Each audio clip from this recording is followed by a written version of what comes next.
IBA Men's World Boxing Championships 2025. Boxers are competing in elite bouts for the coveted IBA champion status and of course life-changing and record-breaking prize money. Our first contest in Ring A is in the 54-kilogram bantamweight division. And your referee in charge of this contest from Serbia is Marija Petkovic. Introducing first, coming into the red corner representing Spain, Rafael Serrano Lozano. So welcome everybody to the evening session, and we start with our bantamweights. This is the round of 16, so if you win this fight you make it through to the quarterfinals and you claim yourself a guaranteed $10,000 US. And his opponent comes into the blue corner representing Azerbaijan, Zalim Suleymanov. Lozano's a very, very experienced fighter. Silver medalist at the recent World Championships, got to the quarterfinals of the Paris Olympics. Same stage of the Europeans the year before. He's won a World Youth Bronze, a European Youth Gold. He's been around a long time. Ladies and gentlemen, your judges for this contest come from the United Arab Emirates, Morocco, Latvia, Kazakhstan and Sri Lanka. But he's still just 20. If you get into this system early, you get used to these tournaments, you get used to the surroundings, the whole climate of it at an early stage. This is Zalim Suleymanov of Azerbaijan. Had been up at featherweight before now. Come down to 54 kilos for this tournament. In his first fight, he beat Emmanuel Chongwe of Eswatini by unanimous decision.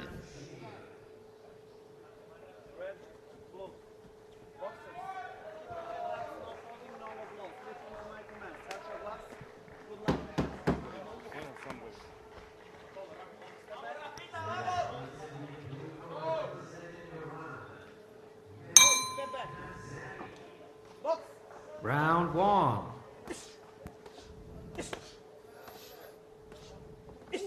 Lozano in the red, Suleymanov in the blue.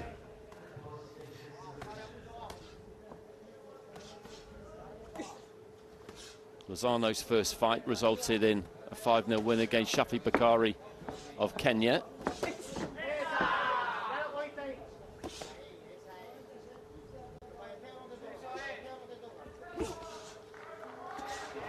And these two, not really with any kind of feeling out process here. Looking for the left of the body, but he dropped the elbow on that well, Suleymanov. He really made the move there, Lozano. Looking for the jab, right hand there, Suleymanov. Didn't quite manage to get it off.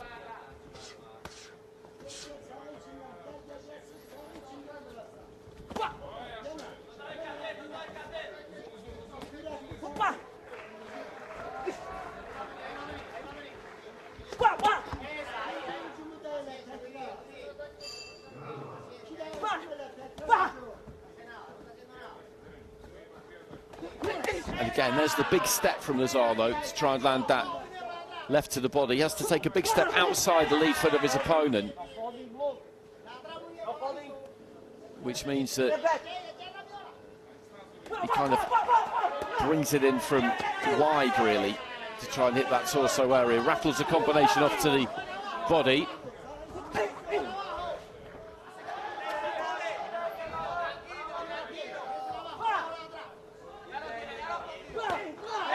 That's a good counter right hand there from Lozano.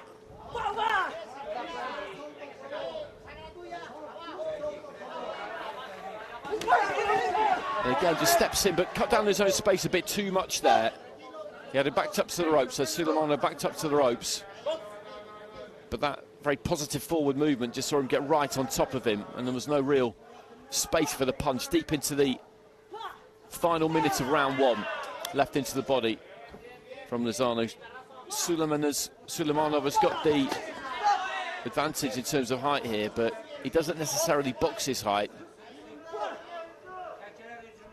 offers you a lot of body, Suleymanov. Look at him there with that guard, the way he carries his hands.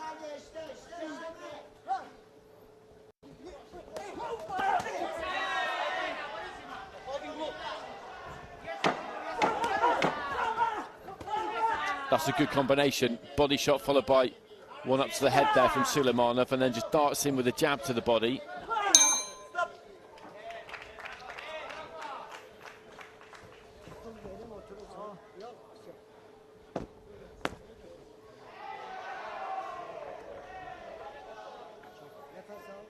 He had a good finish to the round there, Suleymanov, but on balance, I think you would say the red corner had the better of that.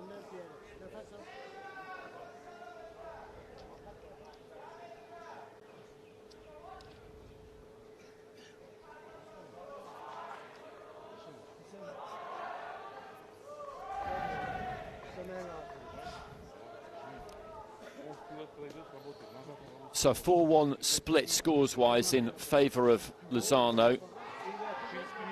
And that's a good start for him. And just whipping that towel, trying to get the air into the fighters. This is the hottest part of the day for the fighters. The earlier you're on, seconds out, essentially the warmer it is. Darkness will fall in about half an hour and the temperature will gradually drop. Round 2. Suleymanov just looking for the combinations early on, but those are all taken on the gloves, and then he comes out of the shell. Lozano throws the left into the body, the right up to the head, the left up to the head. Suleymanov is busy there, he's letting his hands go, but he's not really penetrating the guard, and for a punch to score, you have to land it on the target, and the target does not include the gloves. It's the torso and the front and the side of the head.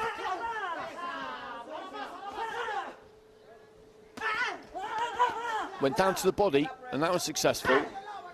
Lozano with a couple to the body as well. And these two just right on top of each other at the start of round 2. Just working those hands.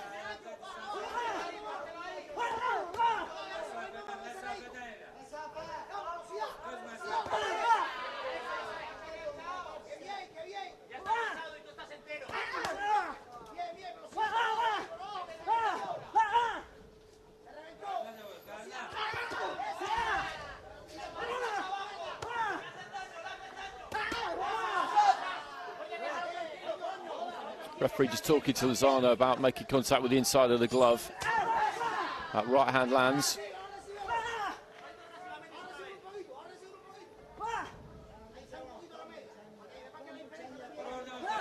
Short with the jab there, Suleymanov. He's just backing up a bit here, Lozano. Seeing if he can tempt Viacheslav in, get him to really commit, and he's just wandering a little bit further away, just seeing if he can bring his opponent onto him. That's what he wants to do here. Left hand into the body from Lozano. Suleymanov just trying to send that 1-2 in from range, but he got caught there. Right to the body from Lozano and then a right to the head. Every which way they do it, the Spanish fighter really is the better of the two, and that's just the situation that Suleymanov has got here, unfortunately for him, into the final minute of round 2.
So the end of round 2, and that was a more dominant round, I felt, for Lozano.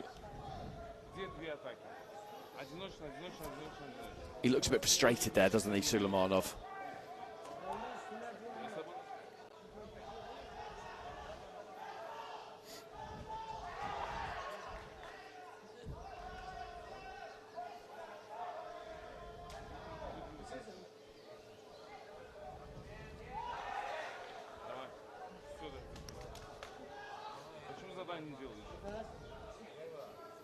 And 10-9s across the board there. Seconds out. So Lozano has got 1 foot in the quarterfinals here.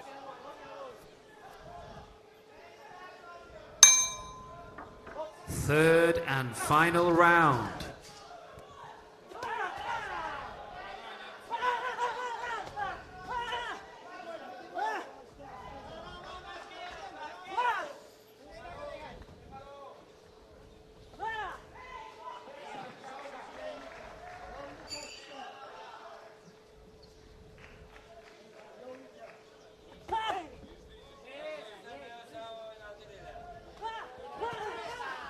And just tripped as he landed the right hand and then tried to retreat there.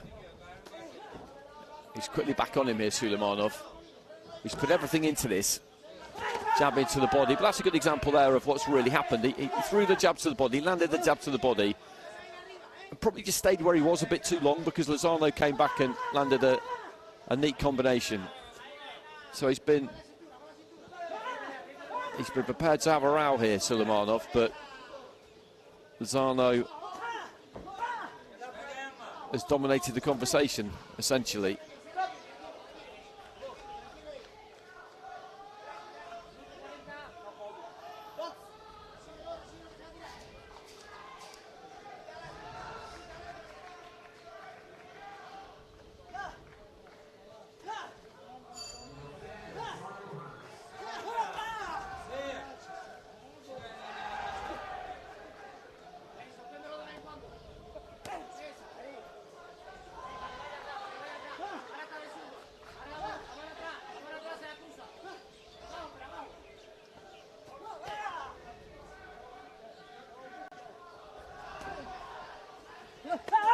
Right to the body there from Suleymanov, but again, and he's done this a few times, he's so eager on occasion that he just gets too close. You look at the length of the arms there.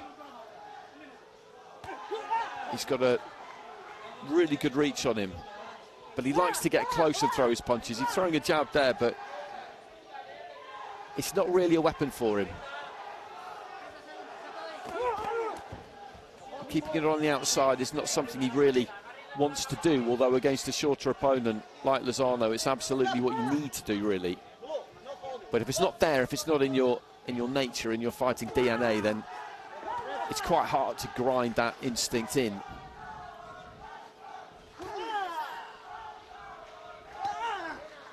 Gets beaten to the jab there. Lovely quick lead hand from Lozano. Closing stages of what's been an enjoyable fight to watch to kick off the day here. And the red corner is going to run out a winner by unanimous decision.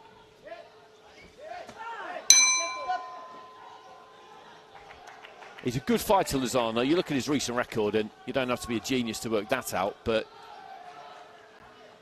at 20 years old, depending on how his career goes, he has got a long time left at this level.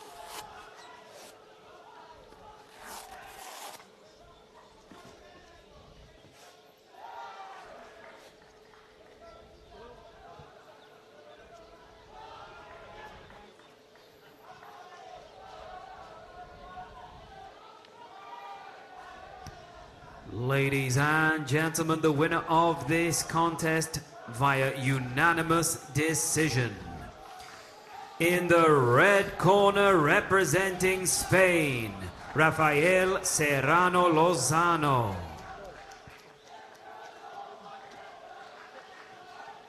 So Lozano through a clean sweep with all of the judges, and he goes through to the quarterfinals. He claims that 10,000 US dollars, which is split 50% to the fighter, 25% to the coach, 25% to the National Federation or organisation.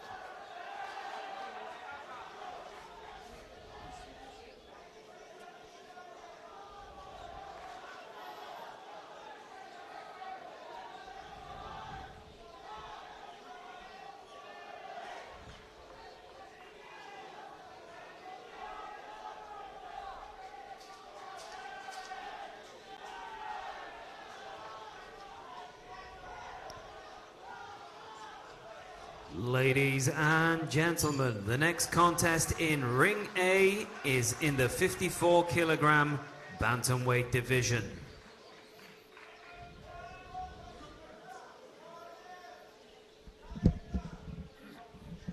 Your referee in charge of the action from Azerbaijan is Faud Aslanov. Introducing first, coming into the red corner representing Kyrgyzstan, Sanzhai SEIDEKMATOV. And this could be a very interesting fight there. Sanzhai SEIDEKMATOV up against Viacheslav Rogozin of Russia, Kyrgyzstan against Russia. And his opponent comes into the blue corner representing Russia, Viacheslav Rogozin. Experienced fighter SEIDEKMATOV, 25 years old. Boxed in the Continental Championships, World Championships a couple of times, has won a bronze medal at the Asians. And in his first fight, won 5-0 against Patricio Calero of Ecuador. Your judges for this contest come from Tunisia, Tajikistan, Afghanistan, Romania and Italy.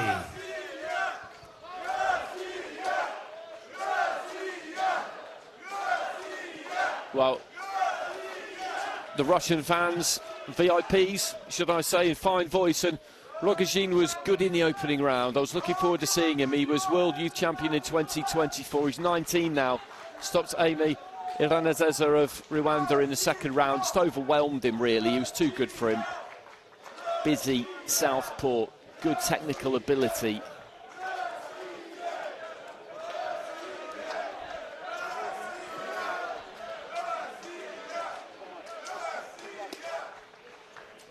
And they've impressed. The Russian fighters I've seen in this ring have impressed. The likes of Jambulat Bishamov, Evgeny Kul, David Surov last night was really good. Ber Batliev. It's been a good showing so far. He's in the blue, Rogozin. SEIDEKMATOV, Kyrgyzstan in the red. But he showed us plenty in his first fight. Strong fighter, good punch variety, good kind of punch adjustment. Economical, he doesn't really waste anything.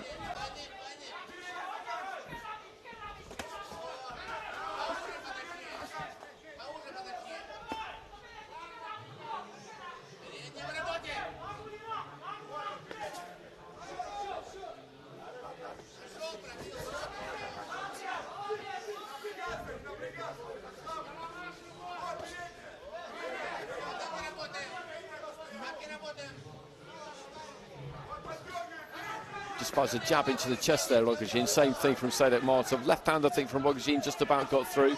And then a left to the body.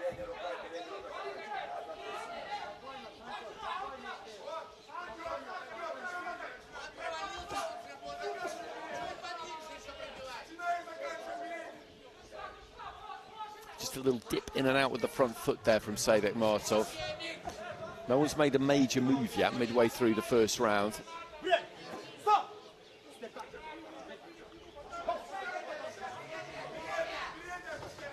Nice left to the body there from Rogozin. Feinted up top, then dipped his knees and threw the left straight down the middle. And that's another left that scores into the midsection there from Rogozin. He's doing a good job here, in and out with the feet. Good jab there though from SEIDEKMATOV. Good fight to watch this. Technical fight. Both respectful of the ability level of the other.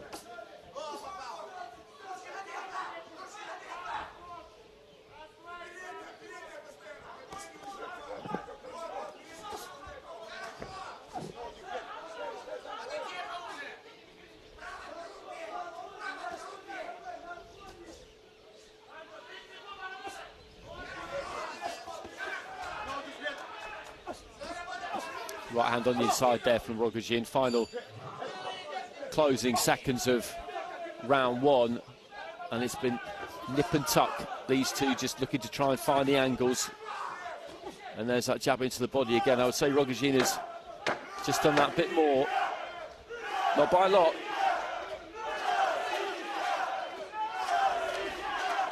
That's a good stiff lead hand there from SEIDEKMATOV.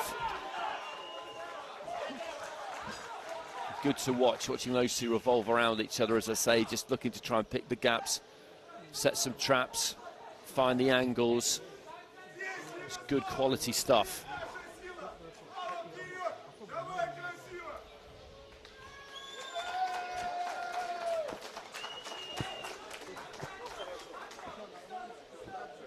Just swapping jabs there.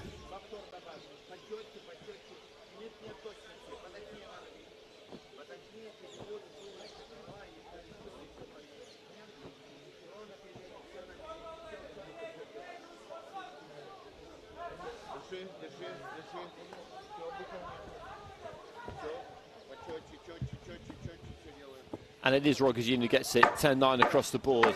Seconds out.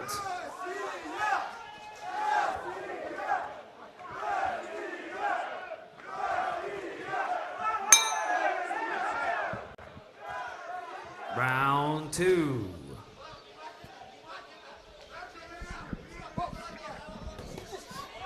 So into the second, SEIDEKMATOV might have been told that he's dropped that first round and needs to pick things up a little bit here. Rogozin just dipping off to his right, trying to dig to the body.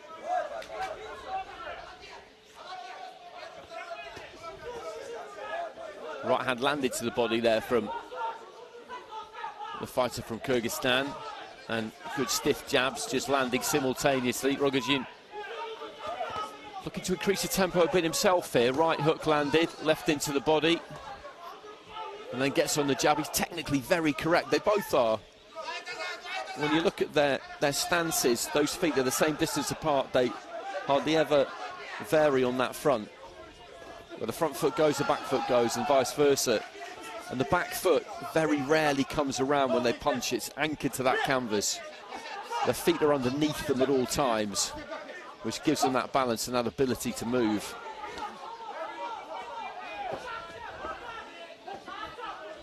Good left there from Rogozin.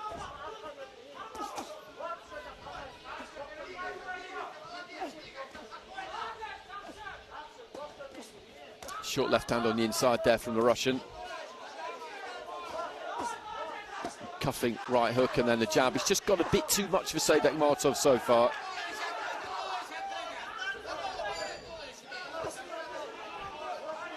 And he's struggling to get any punches off at the minute. The last 40, 50 seconds or so, the fighter in red, because he's busy, Rogozin. He's not throwing punches like a buzzsaw. He's thinking it through. Doesn't throw lightning combinations, but he throws enough. Left hand up top and followed by right. And this is really good stuff. Very, very high quality pressure fighting.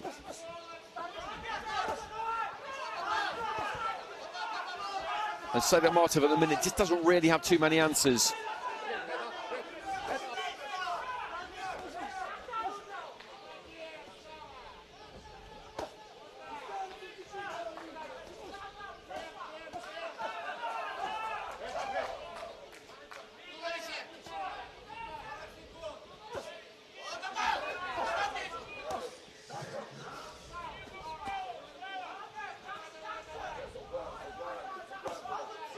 Just finding a gap there with the left hand round the back of the guard, and he's taken some stick in this round, SEIDEKMATOV, and then just eats up a couple of uppercuts there, and this is a 10-8. This is easily a 10-8. It's a very clear round win.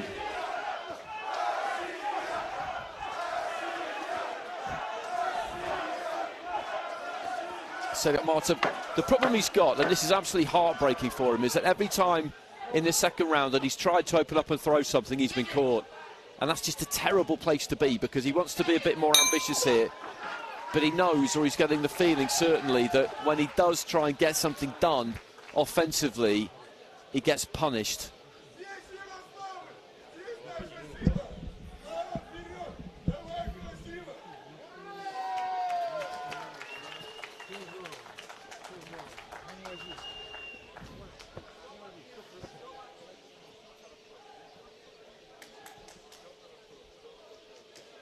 That was really good from Rogozin. you talk about fighters just upping the tempo. He won that first round, but that second round, the punch output was fantastic. As I say, he's not flying here, there and everywhere. His feet are pretty much anchored to that canvas. The movement is economical. He's very correct. And 10-8's in there, and I absolutely would have scored that 10-8. 10-9 for a close round win, 10-8 for a clear round win. Seconds out. 10-7 for a very, very dominant round win. I've yet to see one, actually, in Ring A. Third and final round. I don't know if Ronald McIntosh has had one in Ring B. The thing with the 10-7 is that if you're dominating the fight to that extent, the referee may well just stop it. I think that's why really you don't see many of them.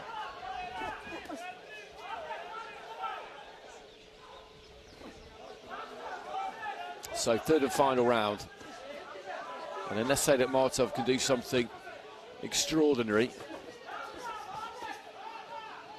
then the young Russian in blue is going through to the quarterfinals.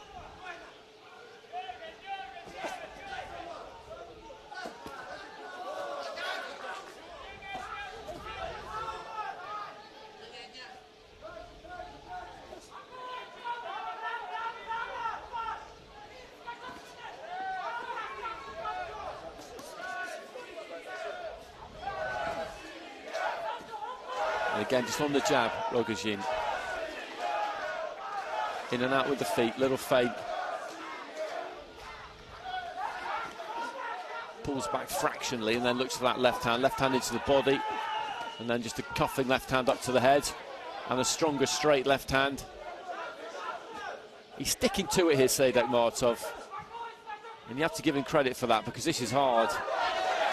He's trying whenever he can to get those punches off, but after a decent amount of success in that first round, actually. He lost the round, but he was getting through every now and again. Since the bell went at the start of the second,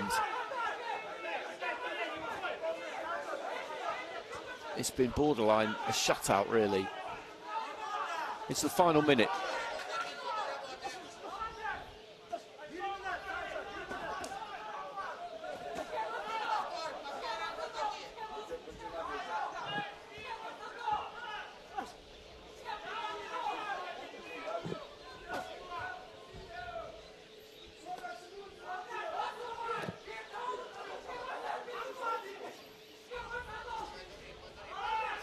There's the jab again.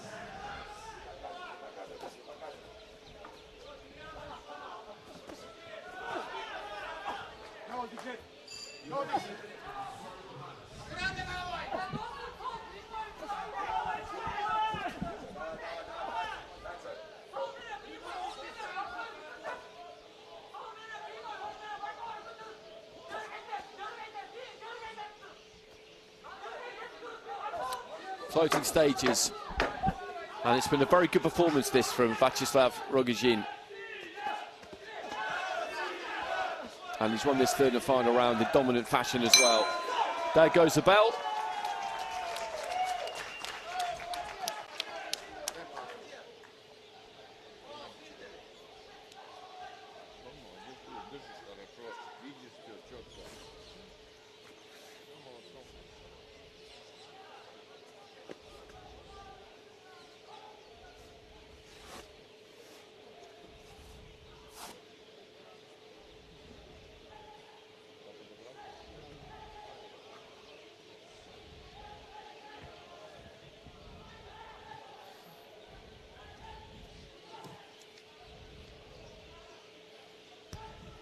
Ladies and gentlemen, the winner of this contest by a unanimous decision is in the blue corner, representing Russia, Viacheslav Rogozin. And there are the scores. 10-8s with everybody apart from Tunisia. A couple of 10-8s with Romania and Italy, and also Afghanistan. And Rogozin makes his way into the quarterfinals. He looks to be the all-round package, really. It's very difficult to pick out any noticeable weaknesses when you think about the balance, the footwork, the punch picking, the punch variety, the economy with which he's able to do things. He's going to take some beating.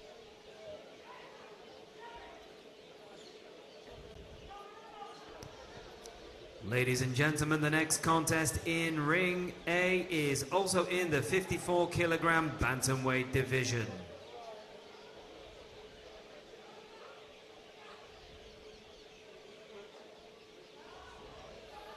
Your referee in charge of this contest from the UAE is Sultan Al-Wali.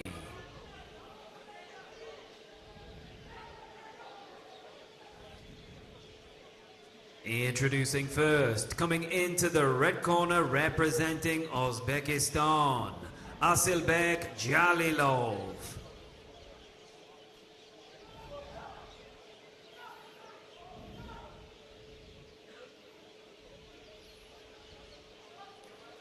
And his opponent comes into the blue corner representing Ghana, Amadu Mohammed. Asilbek Jalilov had a good year last year. Asian under-22 silver medalist, then stepped up to the seniors, the Asian Championships, and won the gold. His first fight saw him beat Sadai Aheskali of Turkey by unanimous decision. Your judges for this contest come from Sri Lanka, Armenia, Serbia, Egypt and Colombia.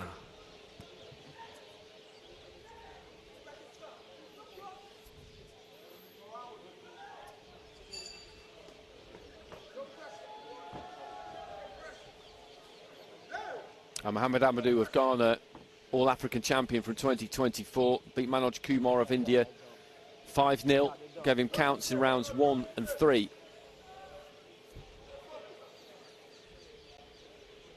Lucky to lose. Amadu Mohammed, watch out.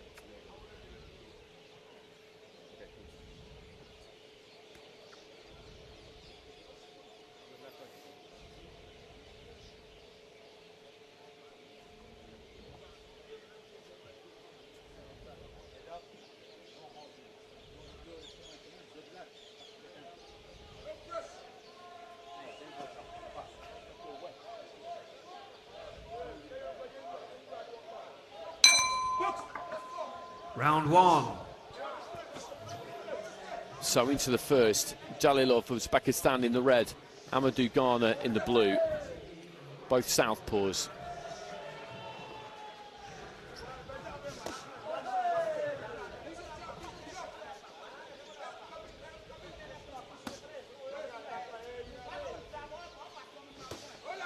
Good right hand there from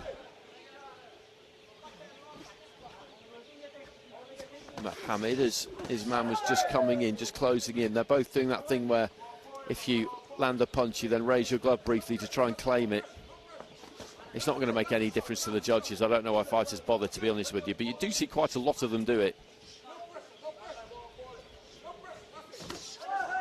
And they both do it simultaneously. That is a complete and utter waste of time.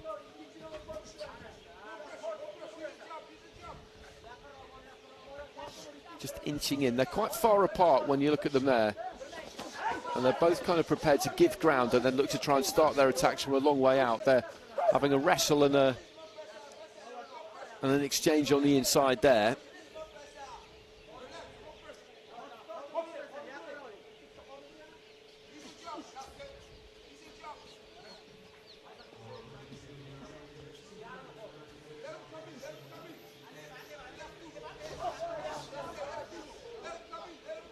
He's saying that was low, Jalilov. Not much has landed in this opening round. Not yet, anyway, just past the halfway stage. Plenty of time.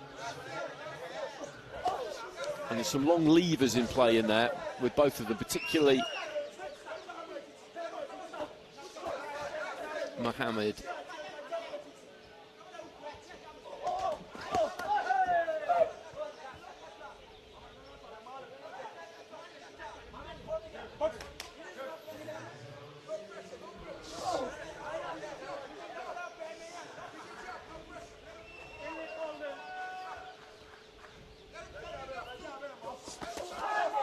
That's a decent combination on the inside there from Jalilov. He saw the jab just coming towards him from Mohammed and then made his move.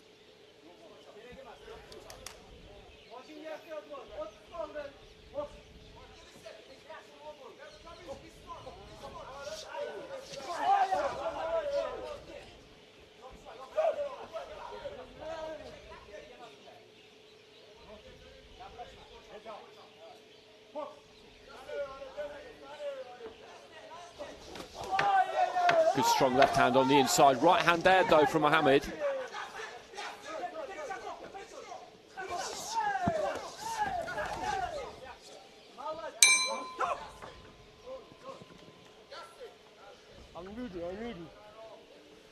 I'm leading.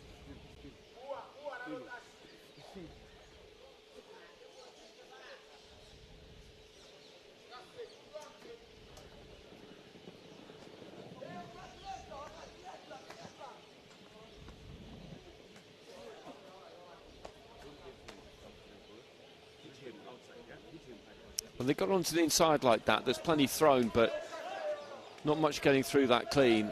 Jalilov registered more, I would say, of the two.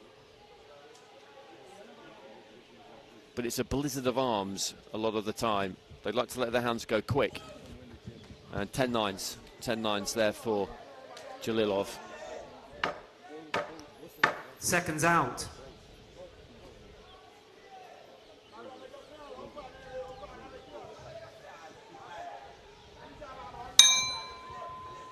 Round 2.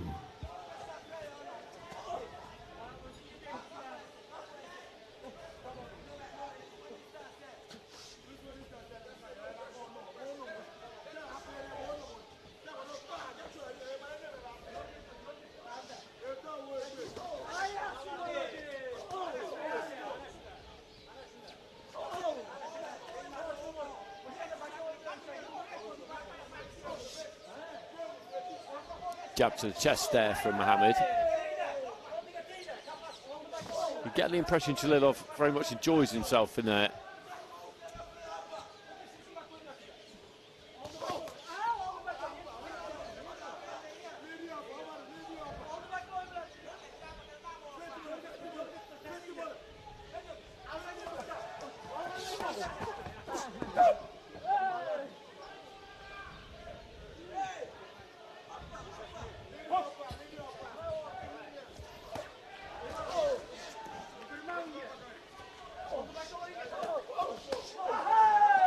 Again, decent combination to the body there from Jalilov. He's working hard here, Mohammed, but he's finding it difficult to land.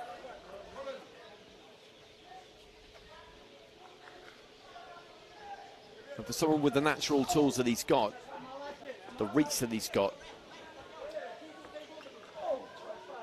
you wouldn't say he really uses it. You don't see too much in the way of a jab from him. And he just comes in, closes the gap nice and quick there, the Jalilov. I think Mohammed thinks that he didn't really land, but it looked to me like he might have done.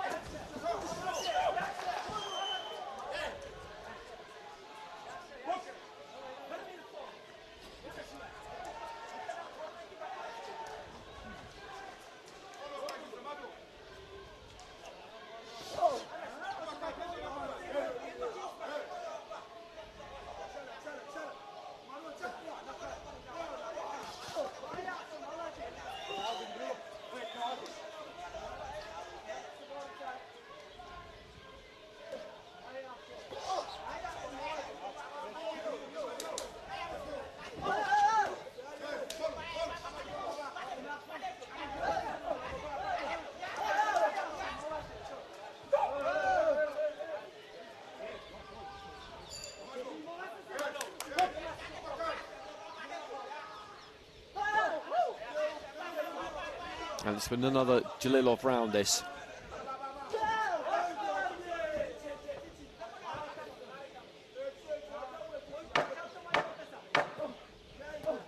Couple of jabs there from Mohammed. Did make it, but as I was saying previously, he doesn't really use that lead hand.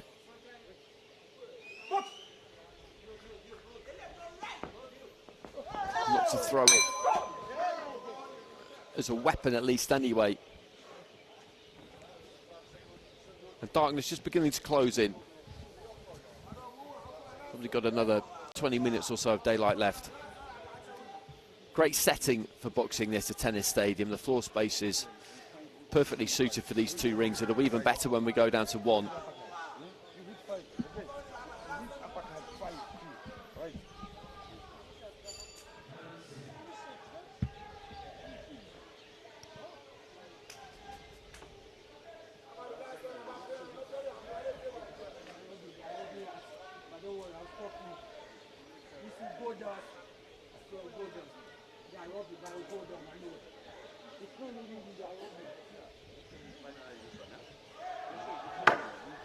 Seconds out. 10-9s across the board, so it all to do for Mohammed in this third and final round.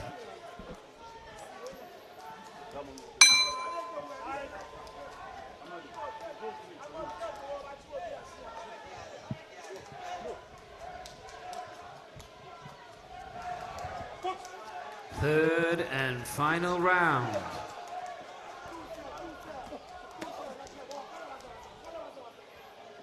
So a 2-point lead with all 5 judges for Asilbek Jalilov of Uzbekistan. In the blue, Amadu Mohammed of Ghana.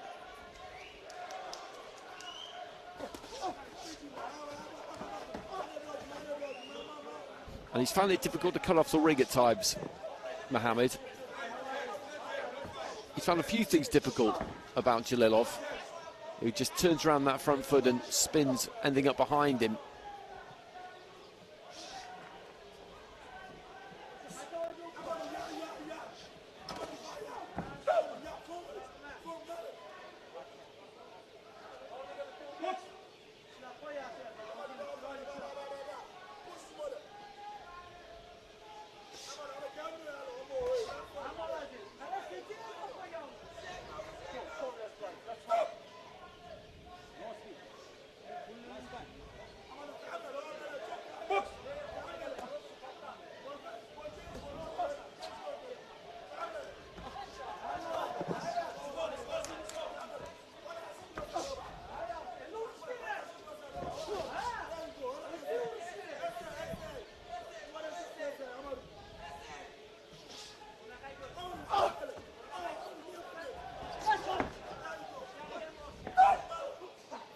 Trying to get himself free there, Mohammed.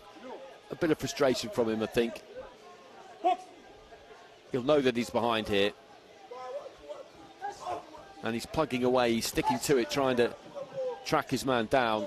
And that long 1-2 almost caught up with Jalilov there, but not quite. And then when he does engage, he just manages to flick up that right hand, make contact with it into the final minutes. Springs in from the outside there, throws that quite unorthodox square on 1-2, and this time Mohammed is going to retreat to the ropes and try and beckon him in. And I think he'll be happy enough to oblige here, Jalilov. Lands a left hand to the body. You need good footwork if you're going to track somebody like Jalilov down. He uses his own feet well. You've got to cut that ring off, you've got to get close.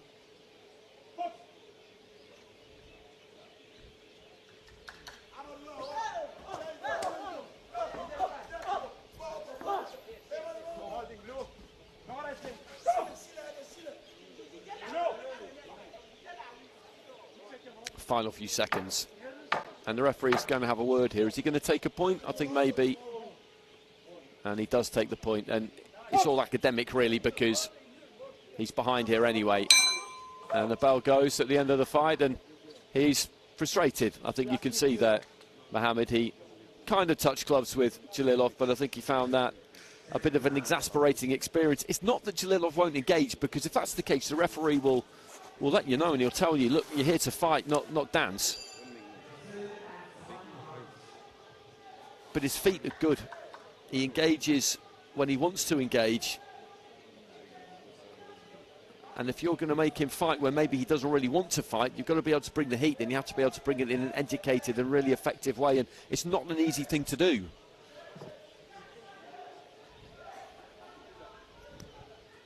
Ladies and gentlemen, the winner of this contest via unanimous decision is in the red corner, representing Uzbekistan, Asilbek Jalilov. Thank you.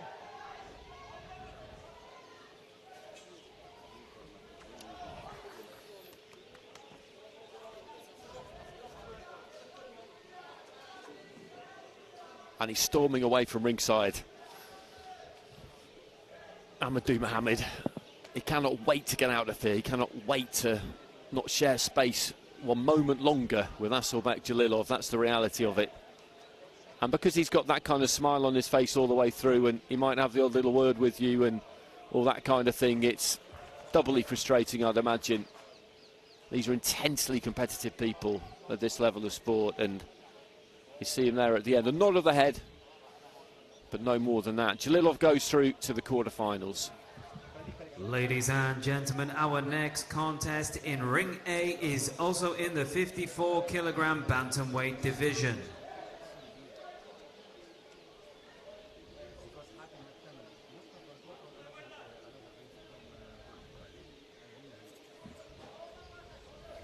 Your referee in charge of the action from Tajikistan is Akmaljon Abdullayev.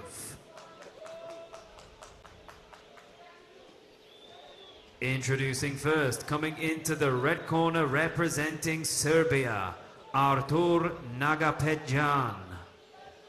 Nagapetjan of Serbia up against the Pina of Cape Verde.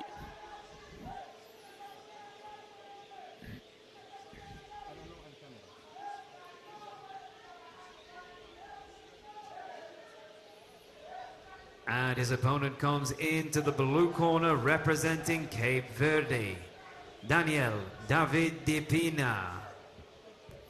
Nagapetjan, Russian-born but competing for Serbia these days.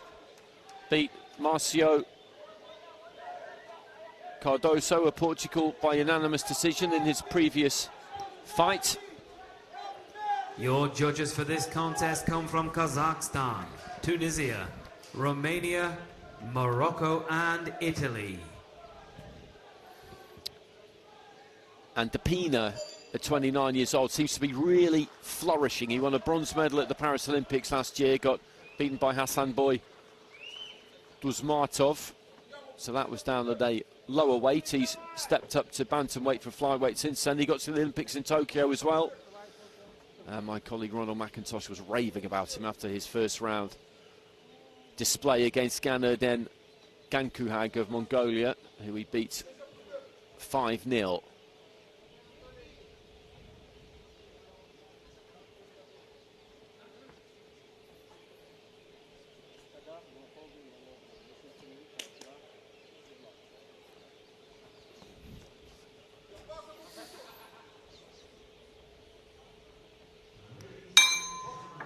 So Nagapetyan in the red, Pina in the blue.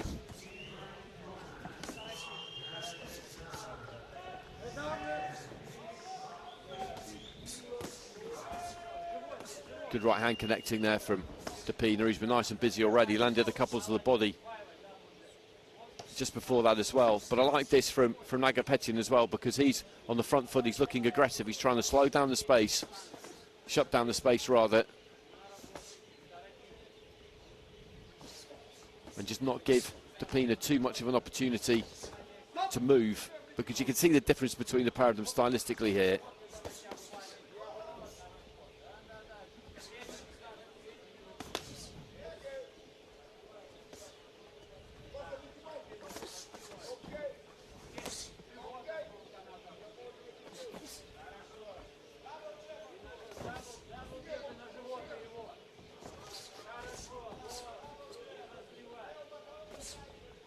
Good jab there from Nagapetyan.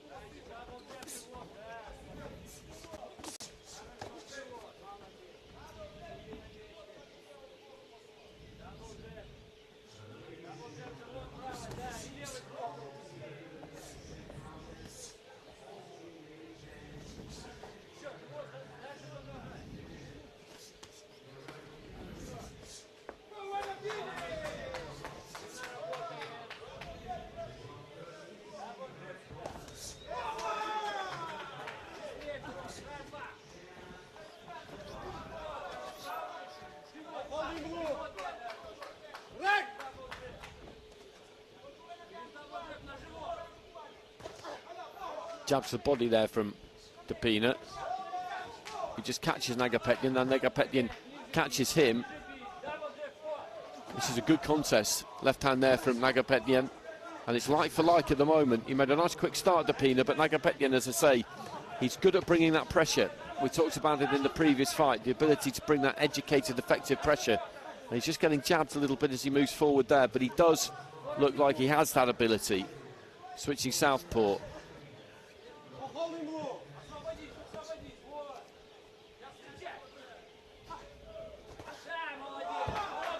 A good shot there. And stepping in for the standing count, the referee. Got a little bit of a reaction from the legs, I think.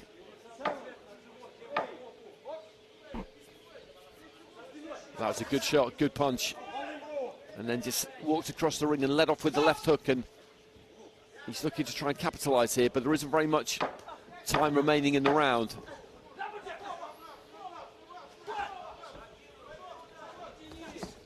Good right hand. And good finish to the round there from Nagapetyan.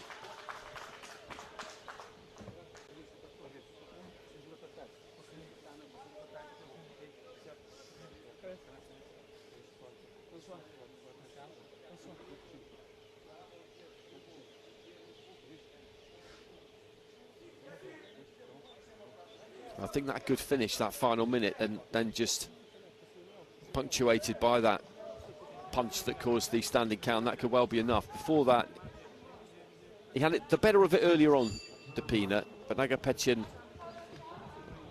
as I said, he's been nice and busy. He's been on top of his man, and then he finished the round strong.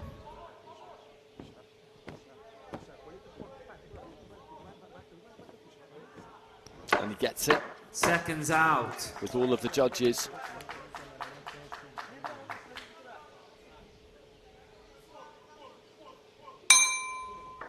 Round two.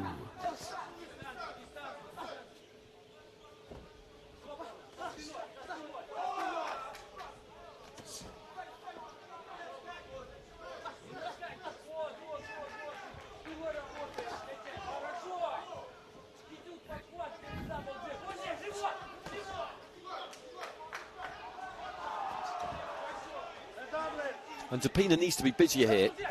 He's using that outside of the ring, and that's better. Just steps in and lets the combination go to the body, but Nagapetyan again just manages to catch up with him there.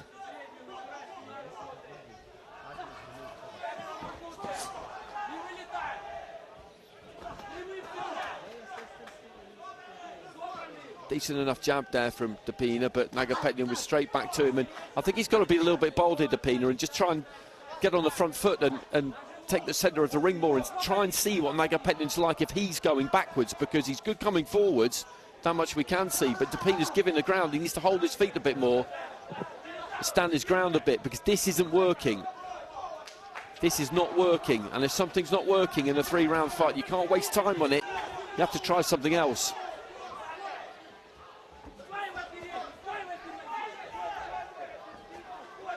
And again, he just gets caught with a jab there, right hand over the top, gets through.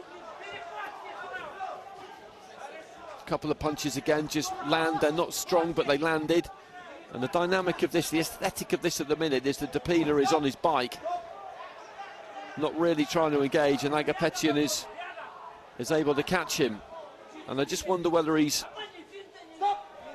still feeling that punch at the end of the first round, because he doesn't look quite the same, to be honest with you. There's that right hand. He's getting caught with punches that you would expect him, having watched him, to be able to avoid. And that would explain it.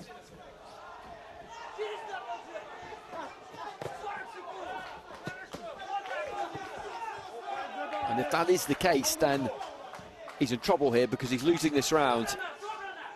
And even if that head just does clear for the final round, it could well be a bit too late. Nagapetyan is giving us a good display here and how you provide that front foot pressure. He's got nice quick feet,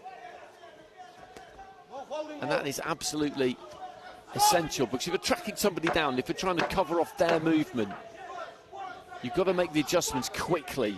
In a 10-12 round fight in pro boxing, you can be a bit more methodical about it, because you've got the much longer duration. But in this 3-round format, you've got to get close, and you've got to get close quick.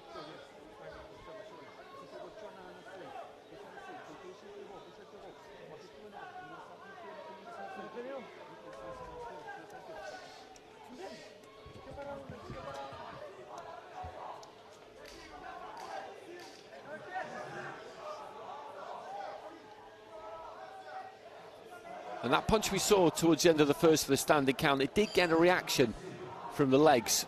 There was a kind of small short circuit there. It looked like there was anyway.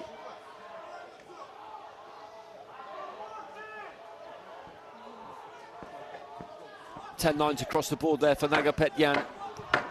Seconds out. And I think it's taken quite a lot away from Pina, to be honest, because in that second round, he was moving okay. Third and final round.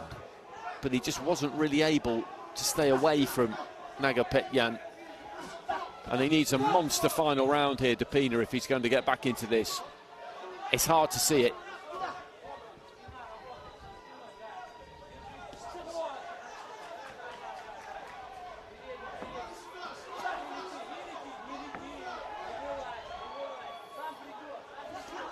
And this will be a big scalp for Nagapetyan. He's got a decent level of experience, he's boxed a bit internationally. But to take down an Olympic bronze medalist, a 2-time Olympian, well, that would be something.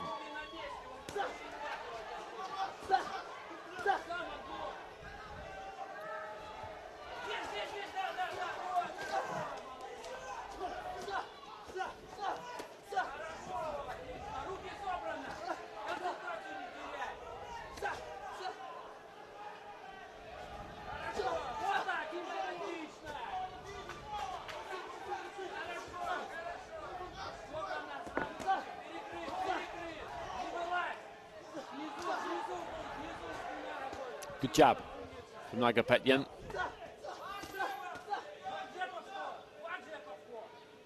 And this is a bit more like it from Pina. He's holding his feet a bit more, he's standing his ground a bit more. And I think he has got it back together for this third and final round, but it's a bit too late.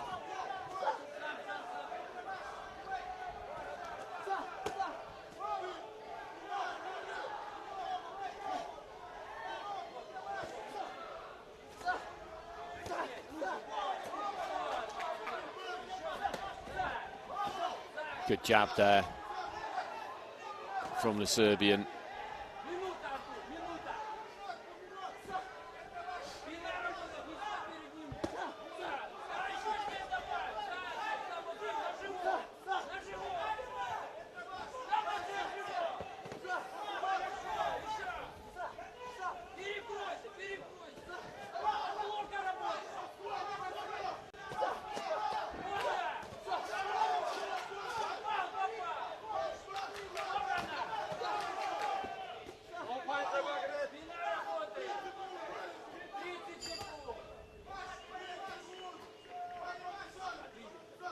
Closing stages, and it's going to be Nagapetyan who goes through here. It's been a good, solid performance from him. Pina's giving it everything he's got towards the end here, but the game has gone, I'm afraid.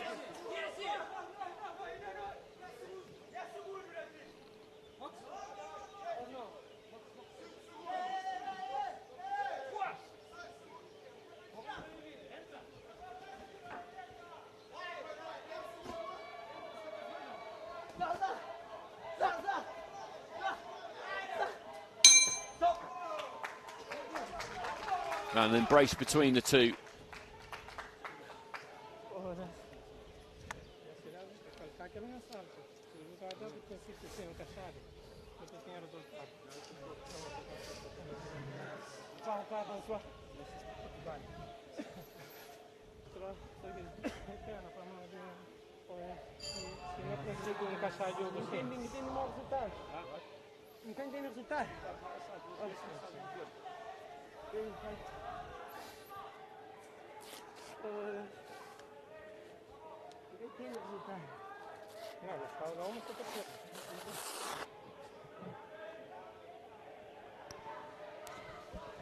Ladies and gentlemen, your winner via unanimous decision is in the red corner, representing Serbia, Artur Nagapetjan. Very good win for Artur Nagapetyan. As I said, taking down a Olympic bronze medalist.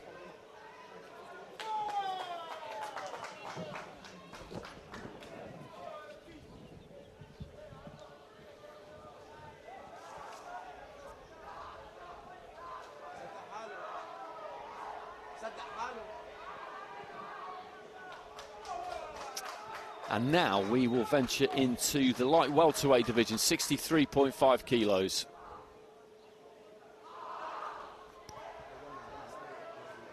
Ladies and gentlemen, in Ring A, we move into the 63.5 kilogram light welterweight division.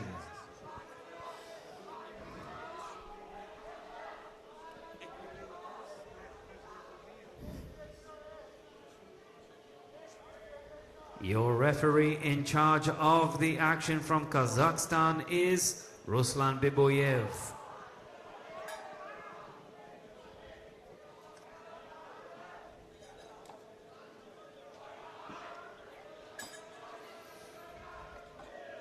Introducing first into the red corner, representing Zambia, Emmanuel Katema.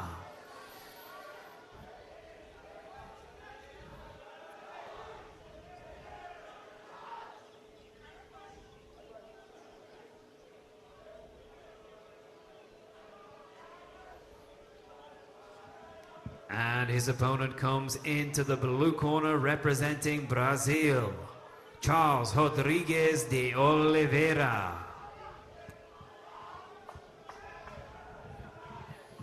So Katema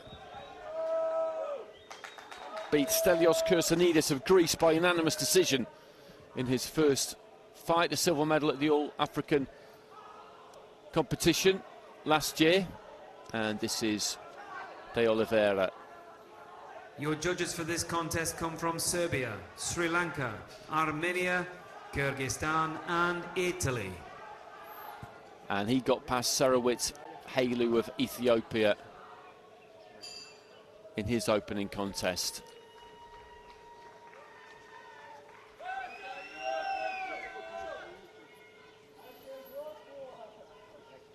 Stylistically, Katema's an all-action kind of a fighter, but when he slows it down a bit, he's got pretty solid technique. De Oliveira, strong, long southpaw with that sort of deliberate style where you feel like he's about to let something big go almost any second.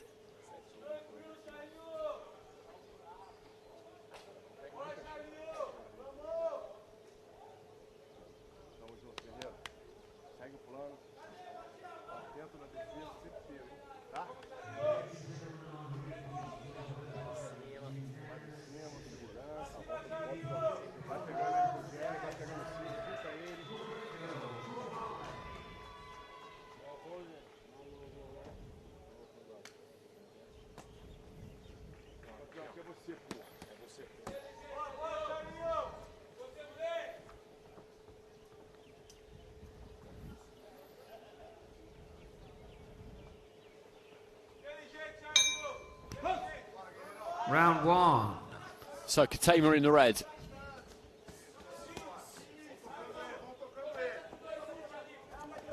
De Oliveira in the blue.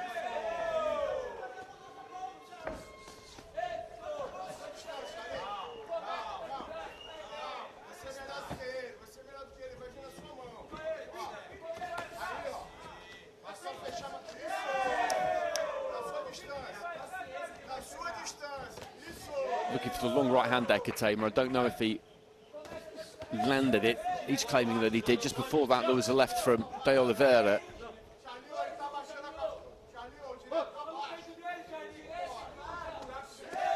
Right into the body there from Katema. Definitely did land.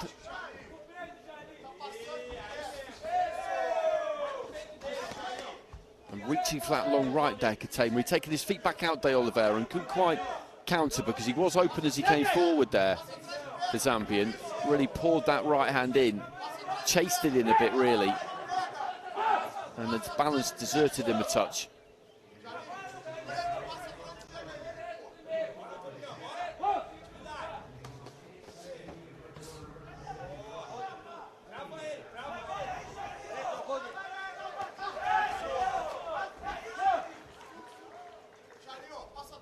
A little bit untidy. A pair of them just getting hold of each other in the centre of the ring. Look at that split wide stance he's got there, De Oliveira. I've talked about this during the course of the week, and the way he's set up there with that left hand cocked, that is ready to go at all times. And he's just using that left hand really as a measuring stick. Is he close enough to throw it or not? Now you can throw with power when you've got that kind of base, that wide split stance. But another effect it has is your front foot is right on top of your opponent, so it makes your opponent feel like you're on him. It puts him under pressure, and it makes him feel like you're probably within range, but then if you pull your weight all the way onto the back foot, all of a sudden you're not. The only slight drawback to it is that it does render you a touch immobile. Your feet spread that wide. So if somebody's willing to attack, maybe two phases of attack, drive you onto that back foot and then go again, that can have some success. Into the final 30 seconds of round one. But with that left hand just in the position that it is, it makes your opponent wary because he feels like something big is on the way. That switch can be flicked almost any second. Right hand there, though. He walked onto a right hand. A left hand came through as well from Katema, who again throws that right hand, but he throws it from so far out and he dips his head as he does it. If he could just get a bit tighter, throw it from a bit closer in. The fact that he loses his balance isn't ideal, but at least it then might reach.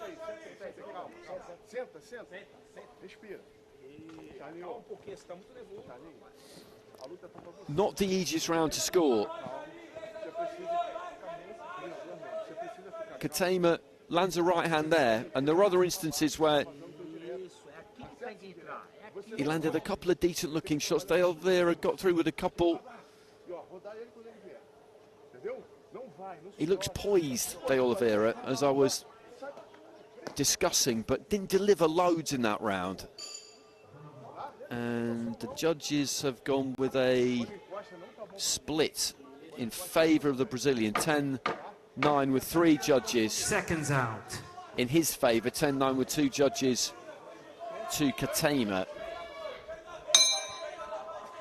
Round 2.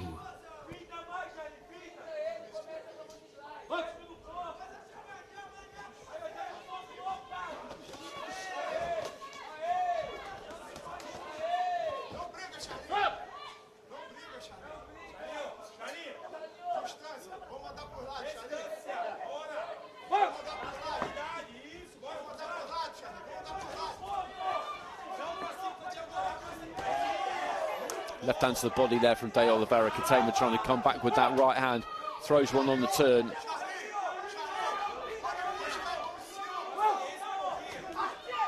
And he's come out quick at the start of the second round here, Katema. When he throws that right hand, when he throws that 1-2, the head dips and forward he comes.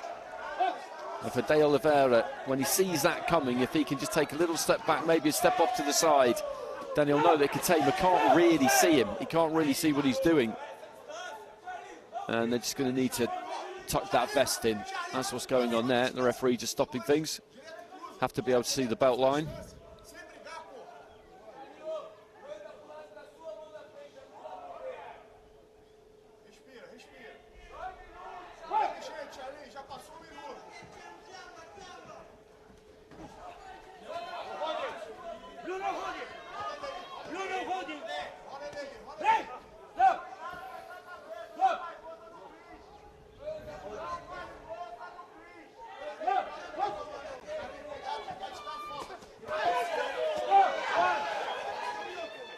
Well, the referee has called a standing count here. I think he just got caught as he was coming in there.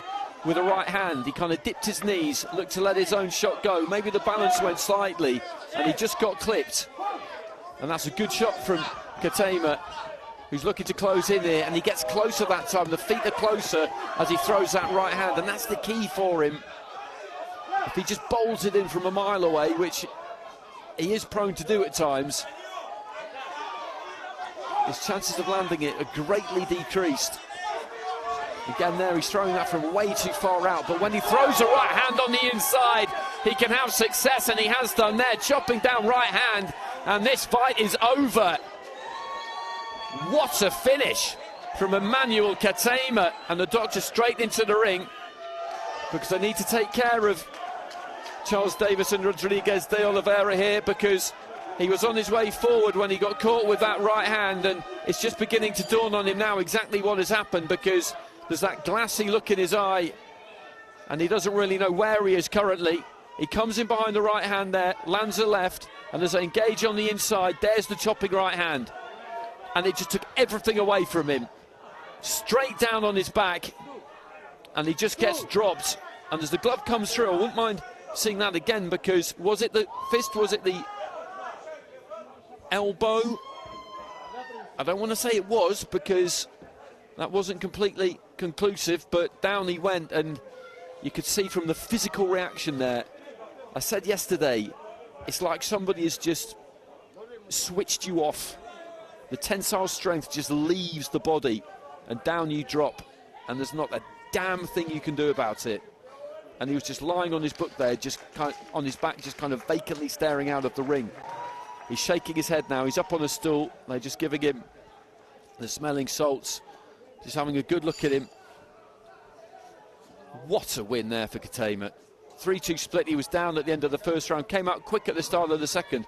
But when he gets close, he's so much more dangerous. When he throws that right hand from 20 yards out and steams in behind it, it's very unlikely to land it, but boy did he land that one.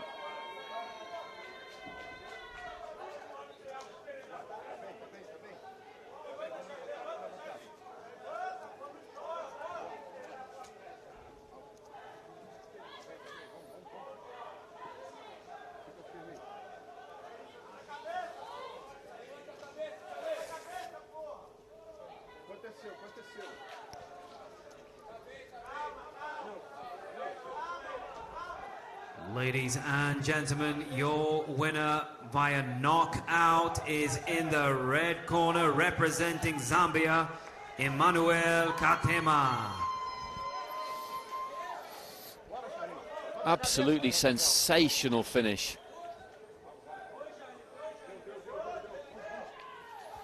Every fighter loves a knockout. This gets him into the quarterfinals, of course, and gets him $10,000 US. It's just such a dramatic thing that we have in this sport that you don't have in other sports. In other sports, you can score in the final few seconds, but a knockout can happen at any time. Let's have another look here.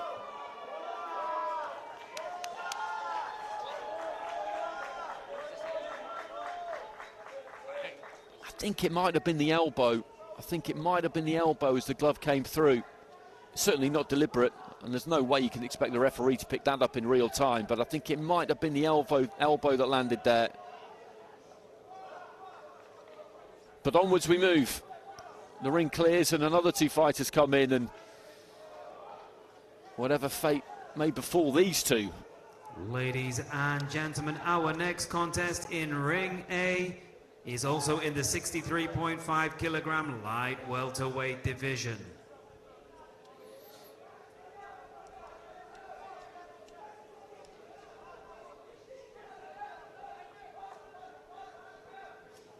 Your referee in charge of the action from Armenia is Bagrat Avoyan.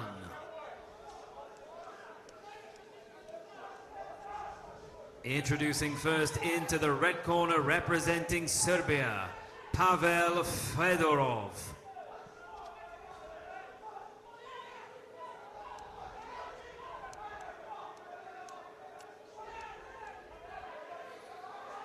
.28 years old, Fedorov beat Farahat Manilola of Uganda 5-0 in his opening fight. I thought he was a bit lucky. And his opponent comes into the blue corner representing Argentina, Mariano Lucas Villalba. Fedorov boxed at the last World Championships in Tashkent. He's got plenty of experience. 3-0 as a pro, 5-1 actually as an IBA pro as well. Your judges for this contest come from Romania, Kazakhstan, Colombia, Morocco and Tajikistan.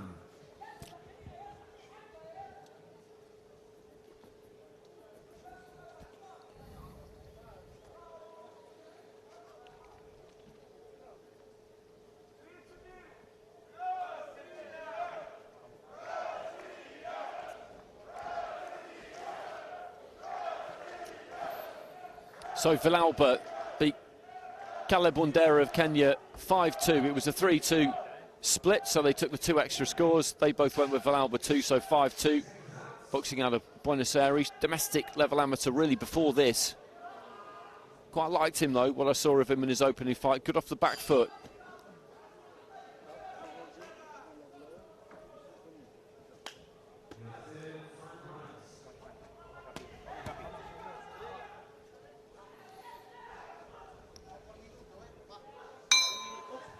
Round 1.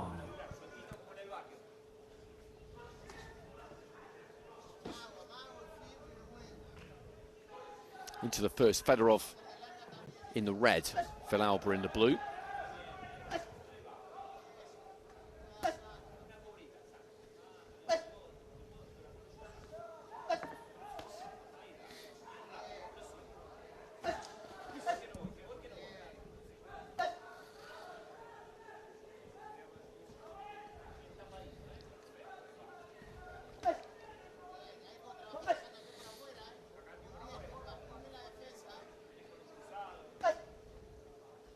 He's tall, Fedorov, pretty tall for the weight. He doesn't really box his height, you wouldn't say. He doesn't extend that jab. That was something that I noticed about him in his opening contest.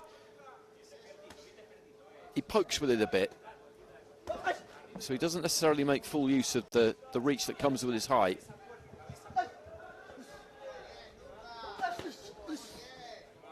Well, he's looking to tear into a lead right hook left hand there, Villalba, but didn't work.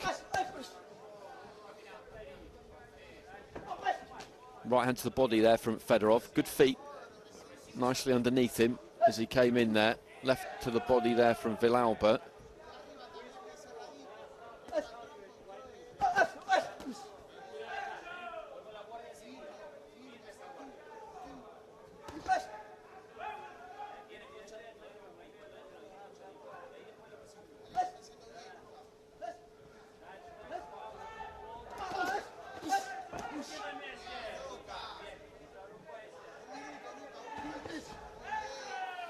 Again, looking for that long 1-2. Heading into the final minute of round 1.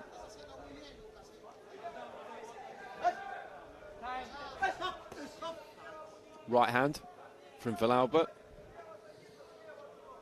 From Fedorov rather, landed. And they're just going to need to get that waistband up over the protector. Make sure it sits in line with the protector, the top of the waistband.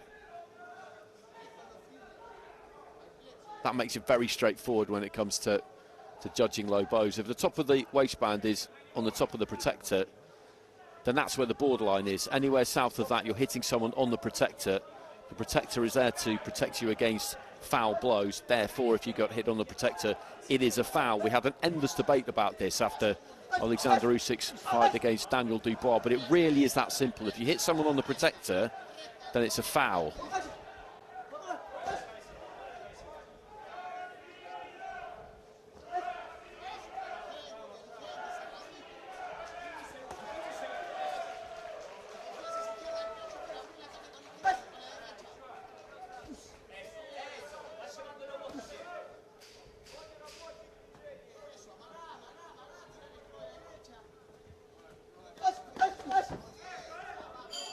Final few seconds of round 1.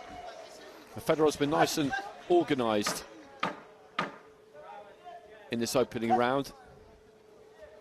He's landed a few jabs, right hands. Villalba's looked to operate more from the outside. As I said, in his first fight, he's good off the back foot. This time he's looking to try and get forward and attack a little bit more. He had a fighter who came to him in his opening fight, and as I say, Fedorov is disciplined. He's not going to come marauding in on you.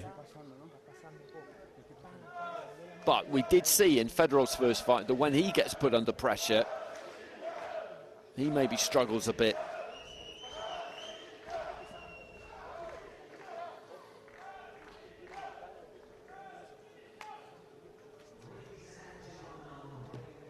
And it's 10-9s across the board there for Fedorov.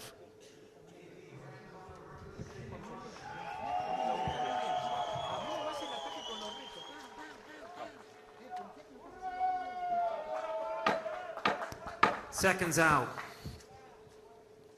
So I think Villalba needs to try and take it to him a bit more here. Try and sustain that pressure rather than just launching from the outside and look for that kind of raid. Round two.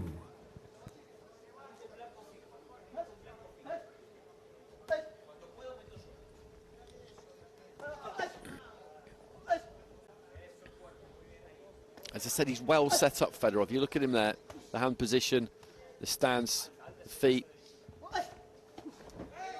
It's difficult to pick too many holes in it, but he is a bit one-paced, I would say. And when we saw him fight the other day against someone who was happy just to step to him and give it to him, basically, he had some problems. He's not a big banger, so I think if you're Villalba, you have to trust yourself that if you have to take one, take a couple on the way in, then that's just how that is, that you'll be able to do it.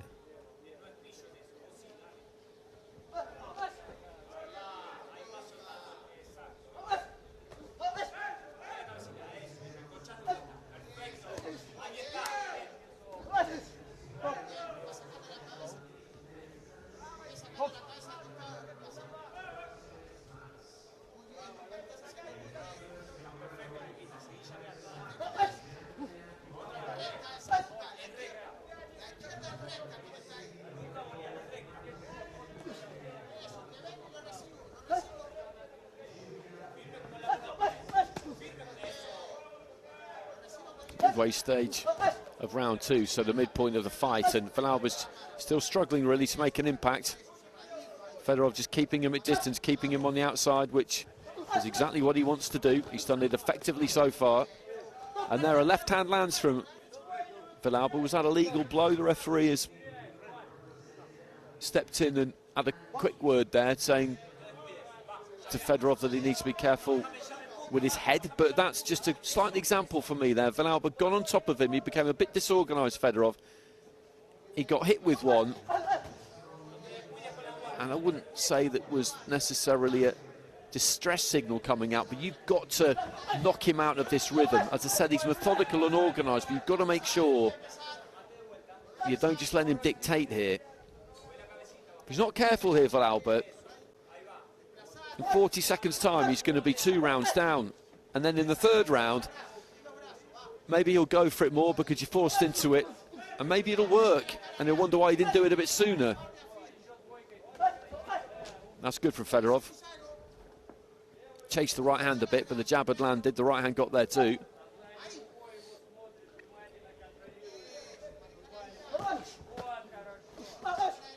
Nice 1-2 there. Counter combination and a right into the body from Fedorov. He's boxing well. And it's easy for me to sit here and tell Villalba what he should do. Fedorov is boxing a good fight and not allowing him to do it, but I think if he just makes that commitment a bit more aggressively, he'd give himself a much better chance.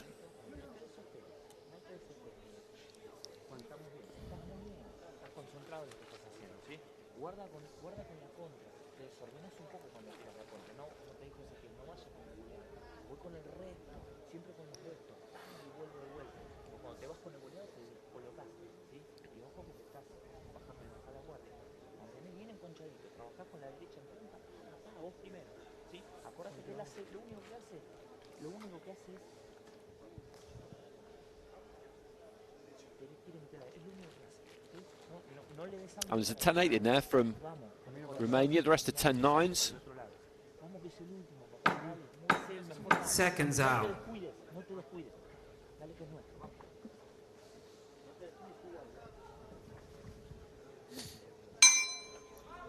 Third and final round.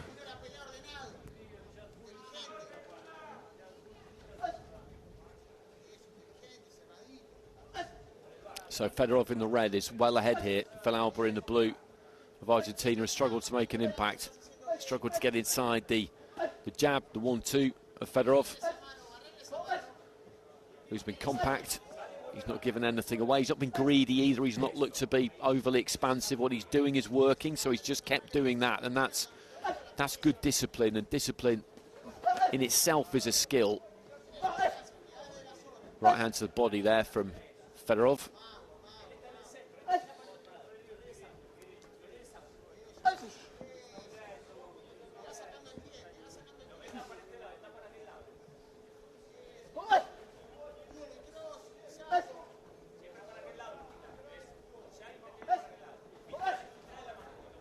Right hand again from Fedorov. He just can't get inside that 1-2, Villalba. He just can't do it. Looking to throw the jab. But he's not really moving his head there. Right hand came through from Fedorov. He pulled his head back, but not quite far enough and caught the punch. He needs to be moving his head. He's got to try and bob, weave, slip, roll his way onto the inside.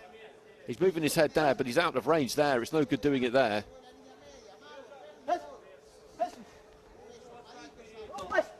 Right hand into the body from Fedorov.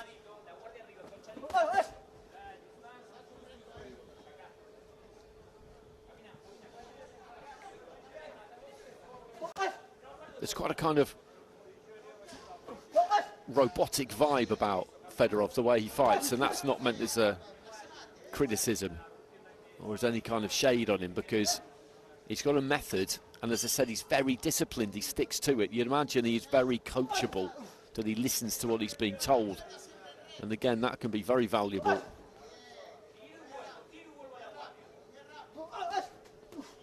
That's why you've got to try and get him disorganised. You've got to try and make him doubt that plan A and then see what happens.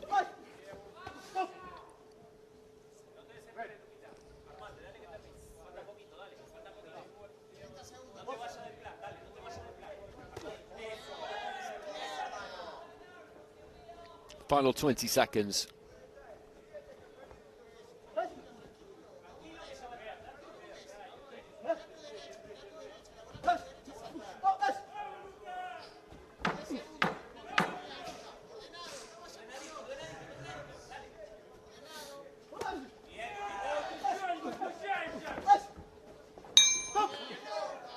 Well, there goes the bell, and that's a good performance from Pavel Fedorov.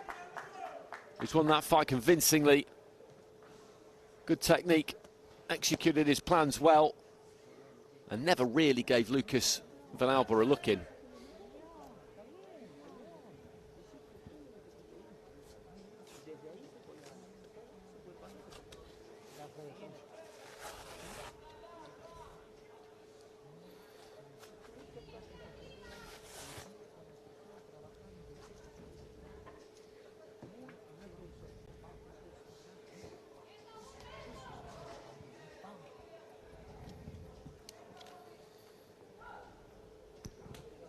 Ladies and gentlemen, your winner via unanimous decision is in the red corner, representing Serbia, Pavel Fedorov. So Fedorov goes through. Good clean win. And I don't think he'll have taken too much out of himself there either. He dictated terms, dictated the pace.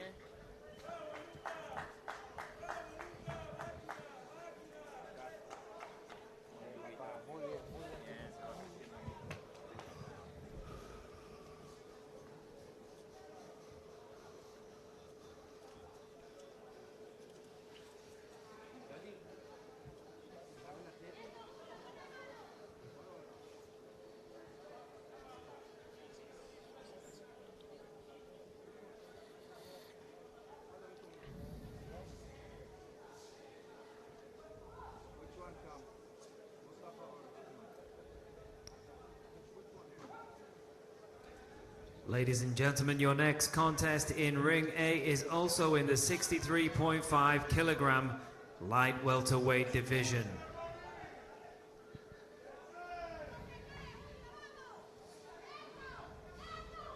Your referee in charge of the action from Tunisia is Chokri Aridhi.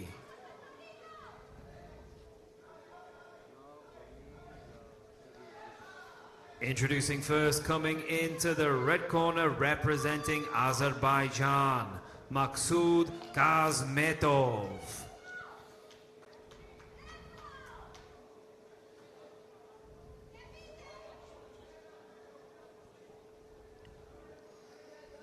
And his opponent comes into the blue corner, representing Tajikistan, Ruslan Gafurov.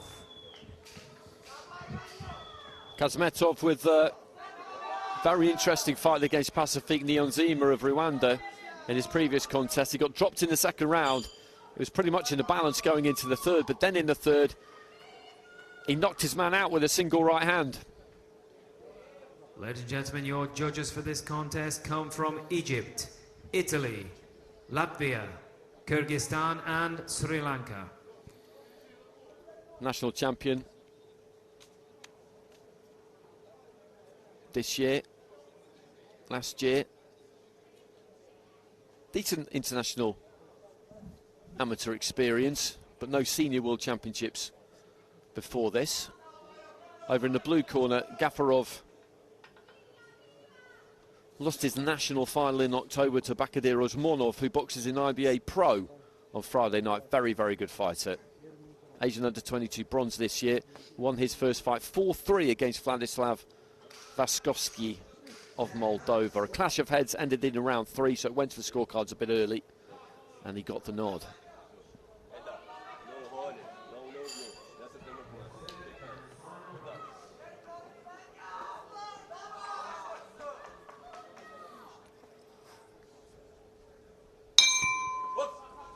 So Khasmetov in the red, Gafurov in the blue.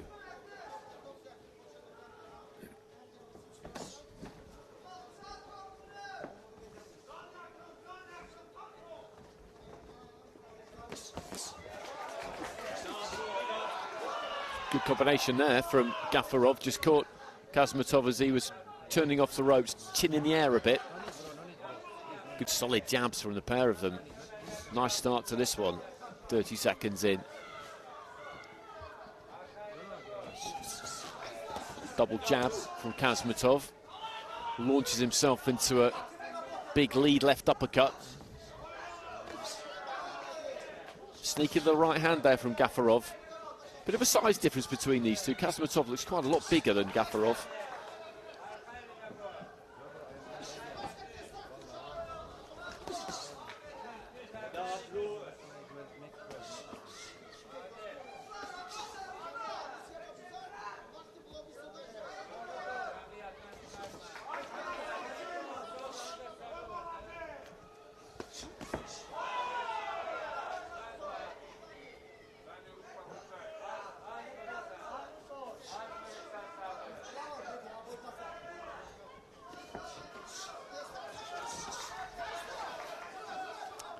Just short with the jab, Khasmetov, and they come off the ropes and end up in the centre of the ring. He was just holding a touch there, Khasmetov, had Gafurov's glove, his wrist trapped under his forearm. Steams in there looking for a long right hand. Drove his man all the way back to the ropes there, Khasmetov. I don't think it landed clean. Gafurov was back into the ropes, managed to take something off it, definitely.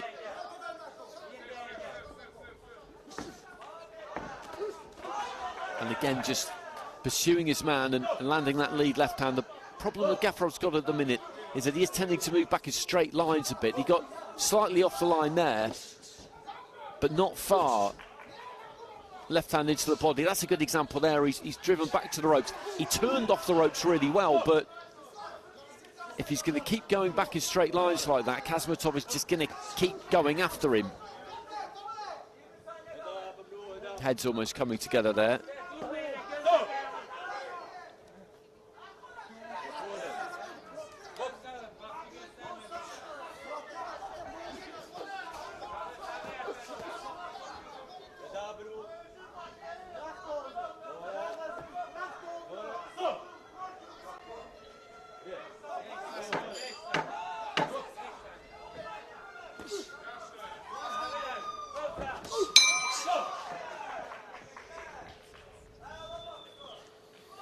Well, he was the aggressor in that round. Khasmetov landed some pretty decent shots.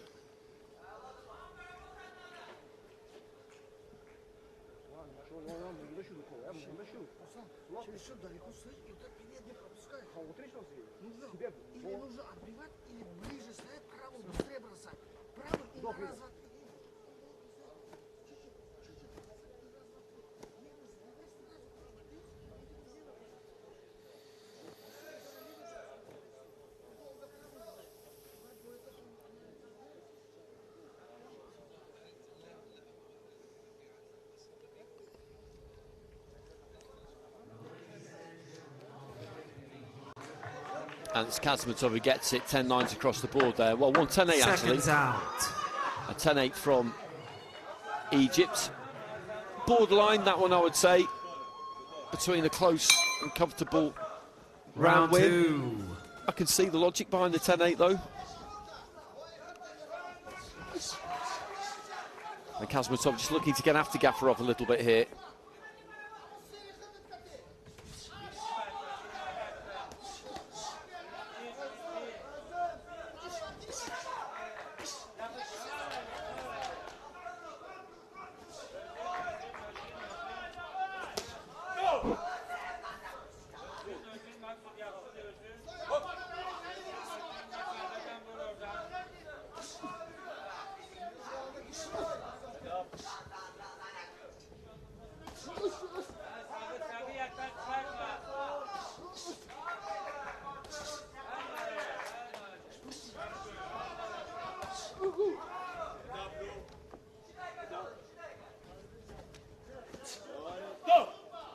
Gafurov just trying to push Khasmetov off there.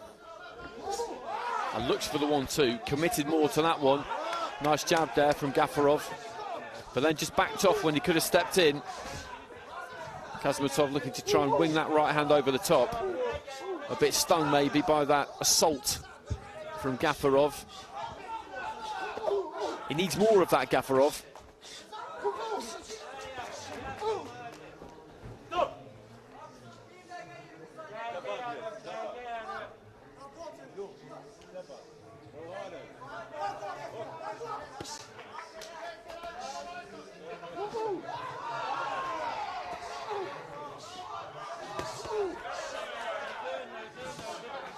And just letting his hands go here, Khasmetov really trying to put his punches together. Nice double jab.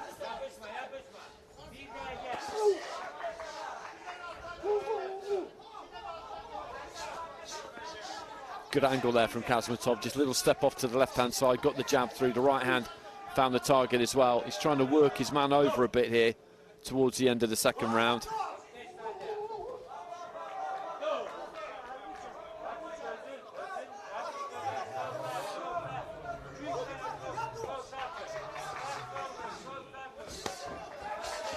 And these are heavy shots.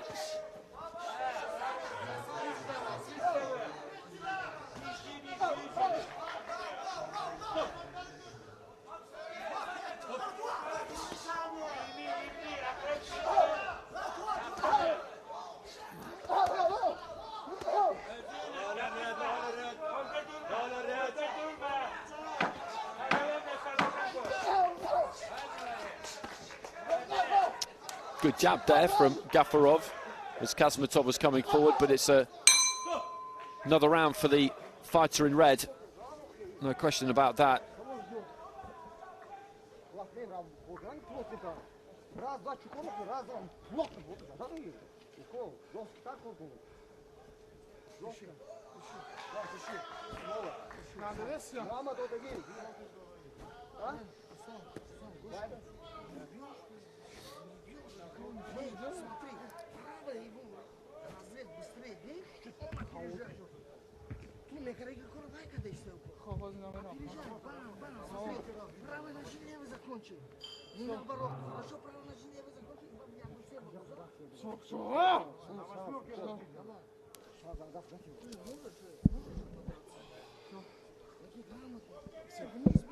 So third and final round coming up here.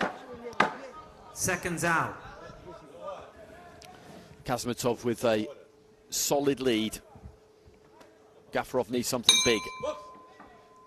Third and final round.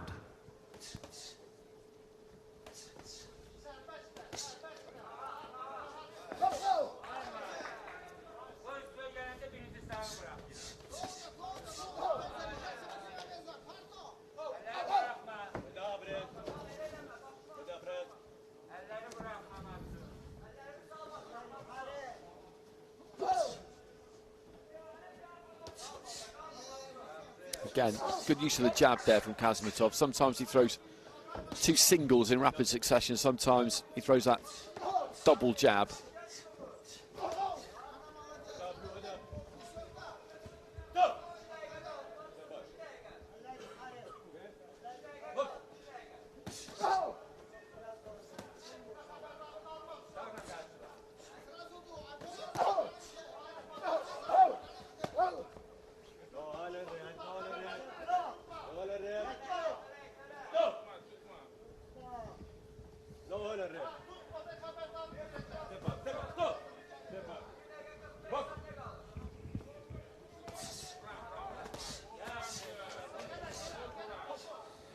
Jab comes back from Gafurov. Every now and again he has got through, but Khasmetov has dominated the fight pretty much from the beginning.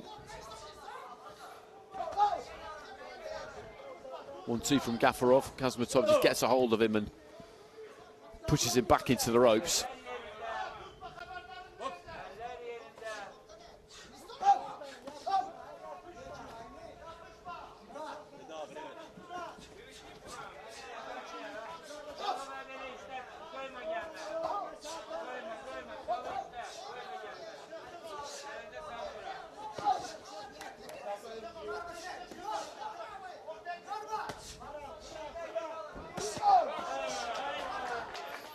Dug his toes in and really launched that right hand there, Khasmetov.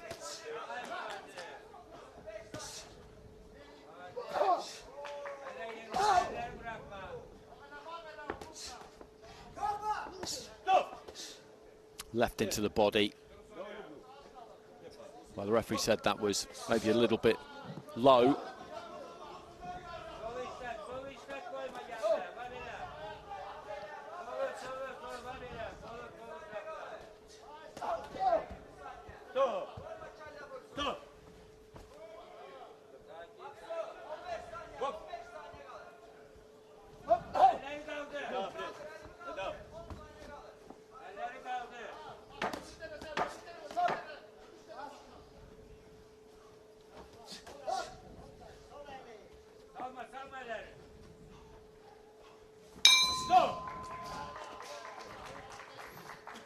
So there we have it.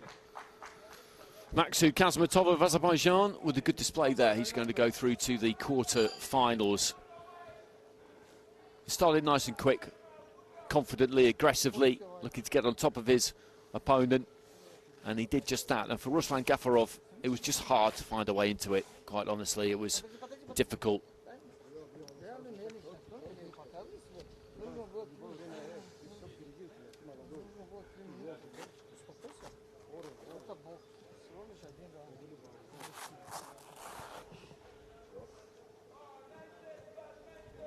Ladies and gentlemen, your winner of this contest via unanimous decision is in the red corner, representing Azerbaijan, Maksud Khasmetov. And again, a clean win there for Khasmetov. And he will take his place in the quarterfinals, which are coming your way tomorrow.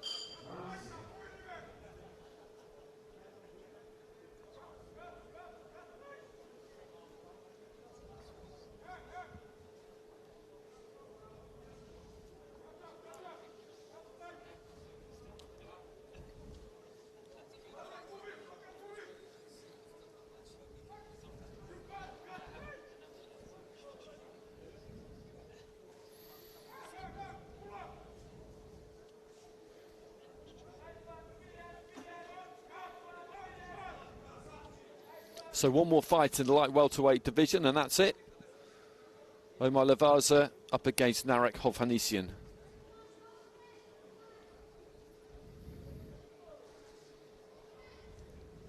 Ladies and gentlemen, our next contest in Ring A is in the 63.5 kilogram light welterweight division.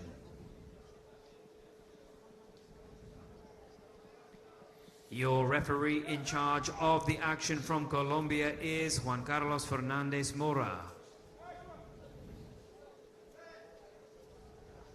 Introducing first, coming into the red corner representing Armenia, Narek Hovhannisyan.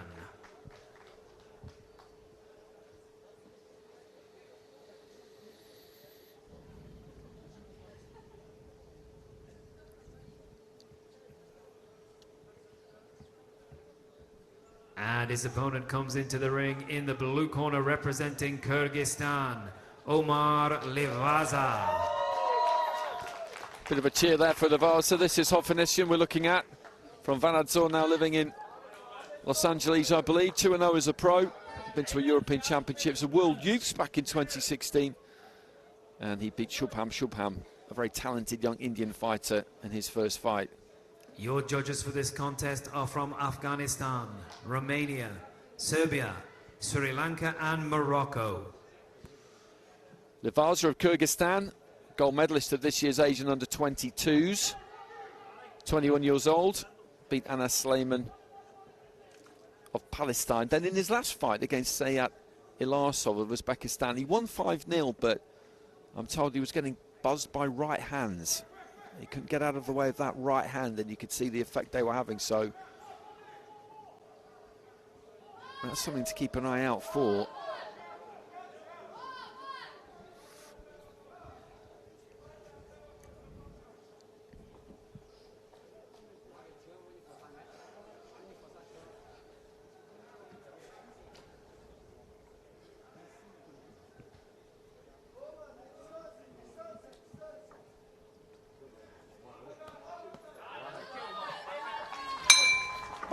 Round one. So Hovhannisyan of Armenia in the red, Livaza, Kyrgyzstan in the blue. Livaza a southpaw, Hovhannisyan an orthodox fighter, and you can look at the style there of Hovhannisyan. He tucks right up, and he's going to look to get that head on the move, dip those knees, get low, get close, and then rip to the body and to the head with hooks and uppercuts. And he comes in that kind of shell. I've seen that from a few Armenian fighters. And you've got to be able to keep him off. You need your feet, you need a good strong jab. What you don't want to do is just stand in front of him, work around that front foot, keep him turning, keep him moving, keep him resetting.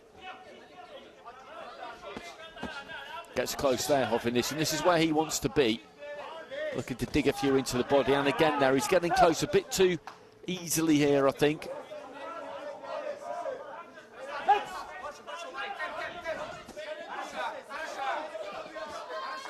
He's letting his hands go there, Livaza. But this is a pro kind of style that Hovhannisyan has got here. And when he's on the way in, nice uppercut there from Livaza, that's more like it. When he's on the way in, I was going to say, you've got to hit him hard. Just hitting him's not enough, you've got to hit him hard.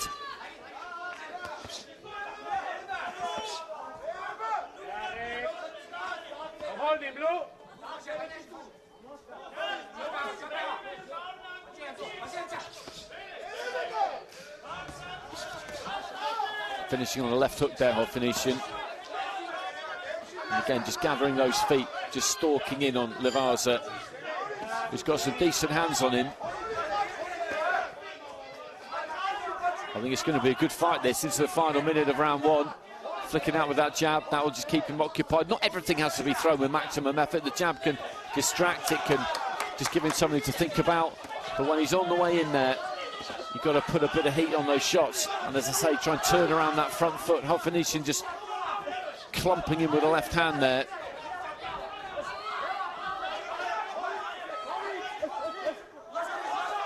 That's decent there from Livaza. He was caught on the gloves, but it was solid.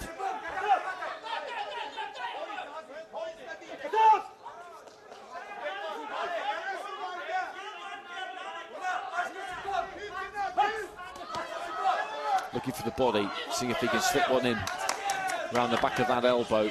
Hovhannisyan setting his feet and just trying to let his hands go. A left hand got through up top, I think. Livaza's back was to me, I couldn't see very clearly. Final 10 seconds of round one.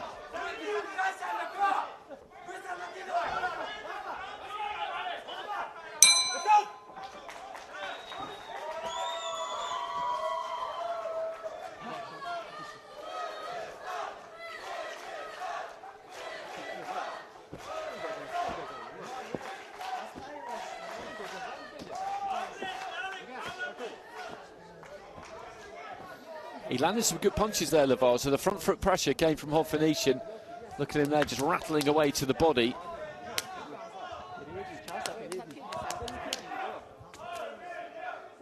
But he did land a lot of scoring blows. As I said, to keep him off you, you've got to try and hit him hard, but anything that lands on the target area, that is a scoring punch. Let's be very clear about that. Split scoring, 4-1 in favour of Hovhannisyan. The judges preferring that pressure, that aggression, because he did land as well, of course, but he will just keep doing it the way he's doing it. He will not deviate. Livaza has got to find a way here. I think he needs to step off a little bit quicker, like he did there. Rattle off the combination, step off. Do not stay in front of this man. Right hand into the body there from Hovhannisyan, but that's good from Livaza because he's letting his hands go, but then he's working around that front foot, backing up a little bit, and then finding an angle. He can't stay there too long.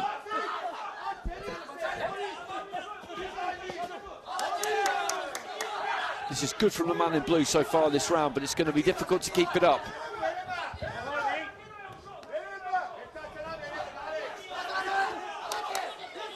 Nice uppercut there from Livaza. Left into the pit of the stomach from Livaza, but a long right hand there from Hovhannisyan, and another one. Good body attack, and this is not where he needs to be.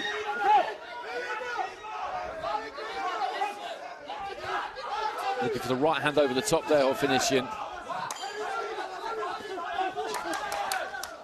Livaza there just lands and then does move away, but he's straight back on you, Hovhannisyan.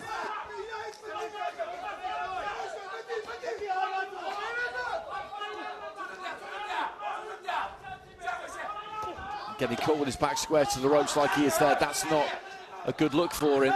But Livaza done a pretty good job in this round, I think, midway through it. There's not much in it. There's a bit of a scuff on the left eyebrow, edged above the left eyebrow. Looks a bit more like a kind of scrape or a scratch than a cut necessarily. The doctor might have a look at that in a second. It's a good clash of styles, this. I always enjoy watching fights like this. Left hand into the body there from Livaza, but Hovhannisyan just looking to chuck him back into the ropes and then let his hands go. The heads came together on the inside there. And he needs this round, Livaza, remember. Maybe signs that a little bit of steam is going out of Hovhannisyan, possibly.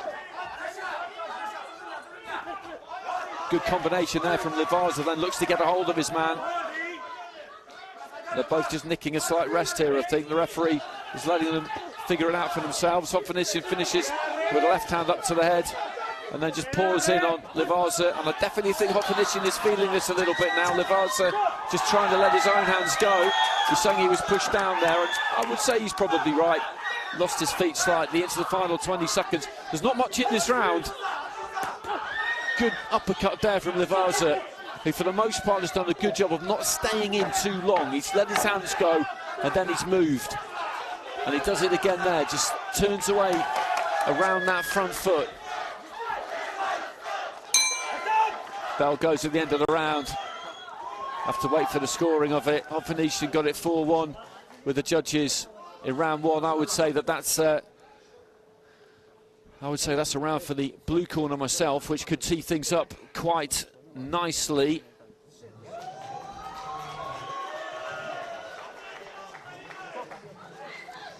Get some clips here of Hovhannisyan landing, but Livaza did some good work in that round. Not much to pick between them again.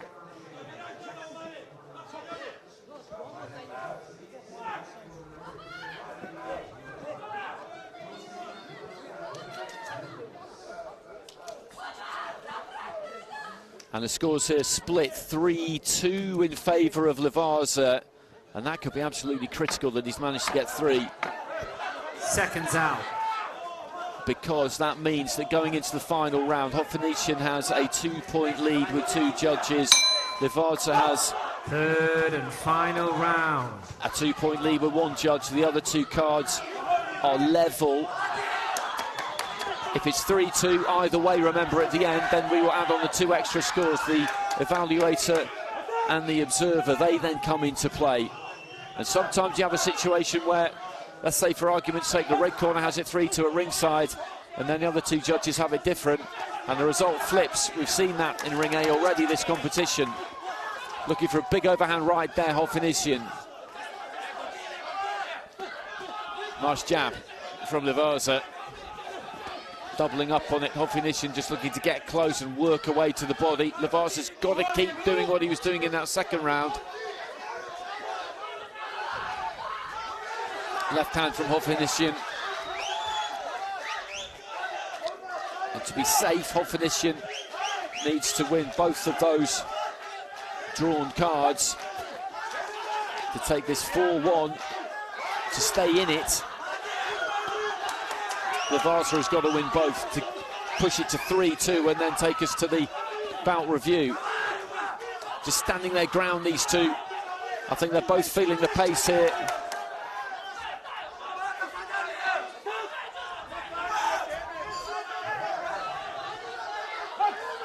Still a minute and a half to go. Good left hand into the body there from Livaza. Hovhannisyan again just gathers those feet, canters across. Livaza manages to just whip him, turn him, push him into the ropes.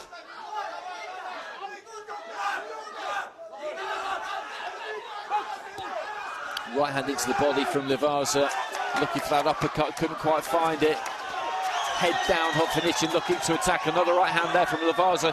He's picked some good punches in this round, but then he just stood absolutely still and shipped to right. That's a good combination from him, and just turns around the front foot, gets off the ropes. That's exactly what he has to do. 1-2 there from Livaza. And manages to evade Hovhannisyan, who needs a good finish here by my reckoning. It's all about those 2 drawn cards. Nobody's winning this round 10-8.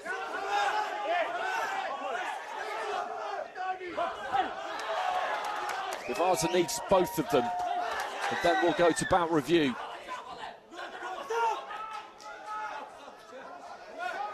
And for me, he's winning this final round. My personal scorecard would read 2-1 in his favour.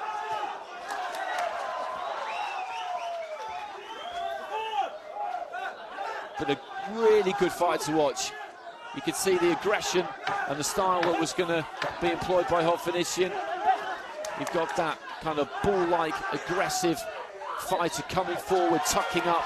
Good left hand again there from Livaza, keeping that upper body on the move, trying to get on the inside and really put it on his opponent.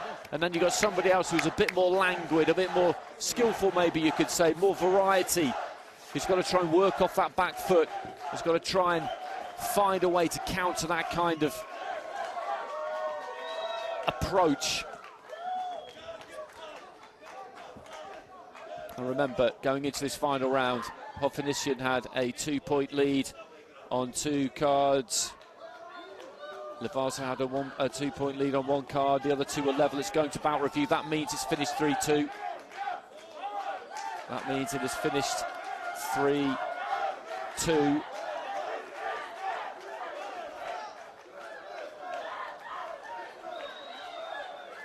And we will go to the extra 2 scores.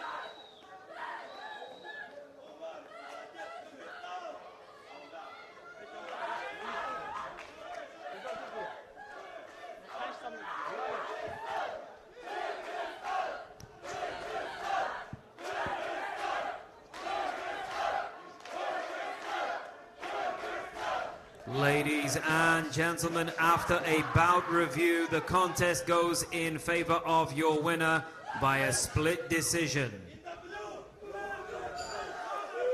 In the blue corner, representing Kyrgyzstan, Omar Livaza. And Livaza gets it. He swept that final round to make it 3-2 to him.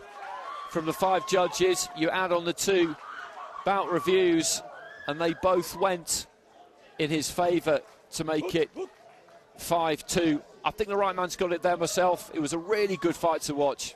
Thoroughly enjoyed it.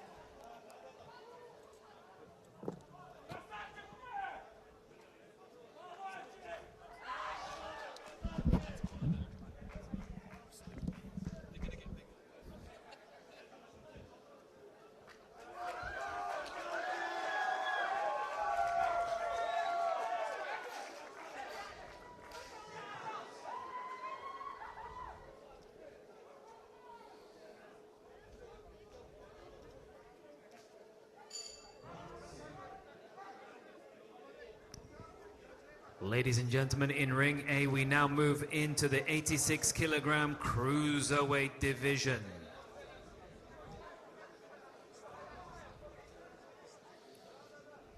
Your referee in charge of the action from Armenia is Bagrat Avoyan.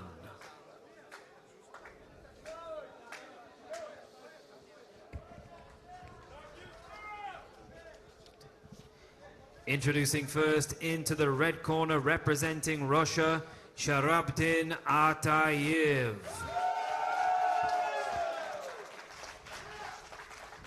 First outing of the competition for Atayev, European champion, world champion, 8-0 as a pro. And his opponent comes into the blue corner, representing Moldova, Andrei Shirakov. And Shirakov of Moldova making his way to the other corner. But that's Atayev from Matakala.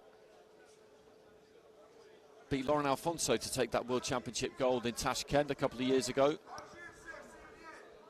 Your judges for the contest come from Tunisia, Tajikistan, the UAE, Egypt and Sri Lanka.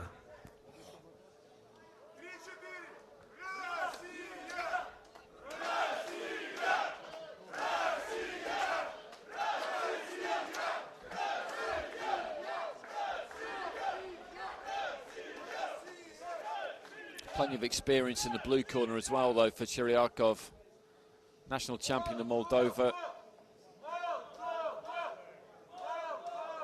Quarter-finalist of the Europeans in 2024. I saw him at the European Under-22s, actually, in 2021 in Italy. He got a bronze medal there. Beat Crispin Joe Ochanda Hongo of Kenya in his first fight here, 5-0. So Atayev in the red, Shirakov in the blue. This is at 86 kilograms.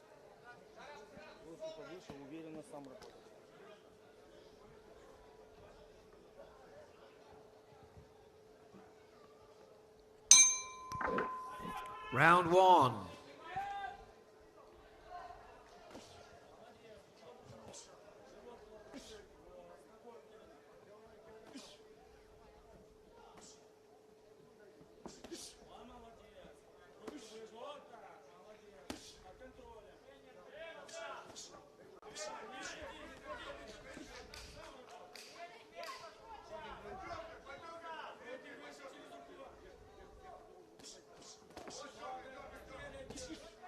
Good left hand there from Shirakov.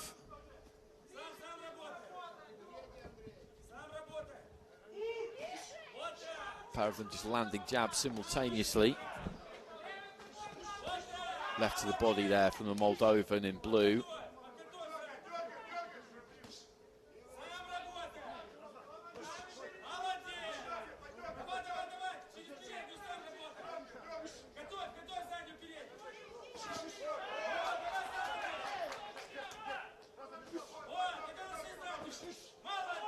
Counter right hand there from Shirakov off the back of a jab to the chest. They're kind of not exactly swapping punches here, but it's nip and tuck this. One lands one, another will come back from the opponent. But not far away from each other, that's for sure. Left to the body again there from Shirakov. Right hand immediately replies from Atayev.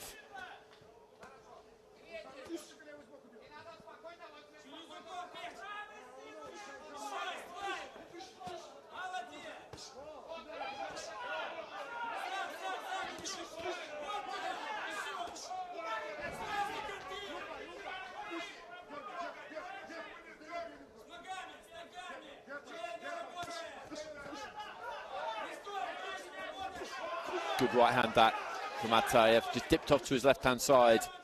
I think feinted the jab, went straight over the top with the right hand. Turn southpaw. I think he's just looking to turn the screw a little bit here in the final minute. Ataev, he landed that right hand and now he's going looking for his man a bit. Good 1-2.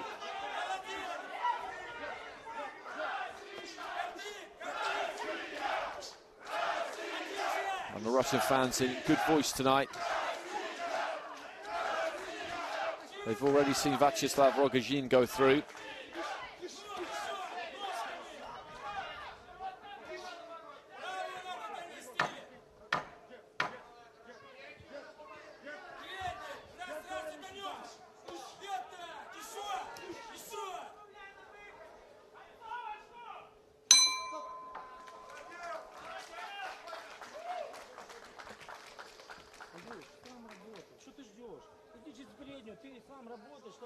And Ataev, as I say, just began to dominate things towards the end of the round there.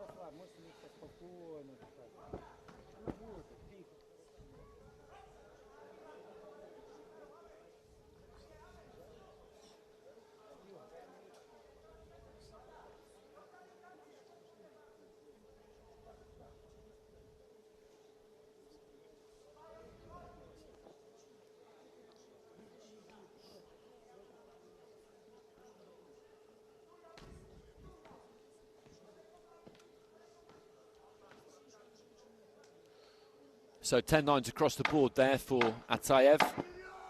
Seconds out.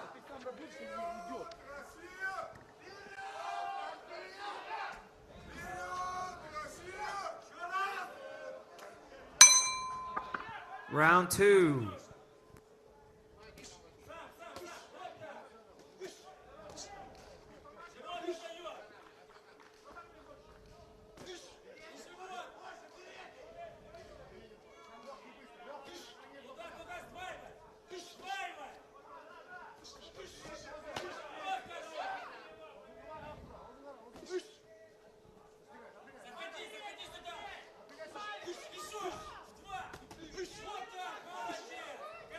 Ataev, Russia in the red, Kiryakov, Moldova in the blue. And it's one of those contests where Ataev has just got the edge really in pretty much all departments, just pulling back there, making that jab fall short. He's working hard here, Kiryakov. He's an experienced fighter, a good fighter, but Ataev again there just gives himself a little bit of room, steps in, lands the uppercut.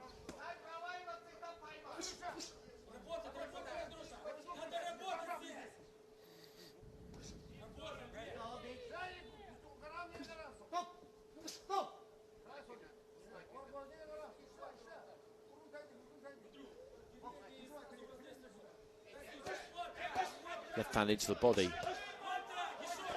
from Kiryakov. Look for the uppercut there, Ataev. Put some power on it too, but it was just a little bit short.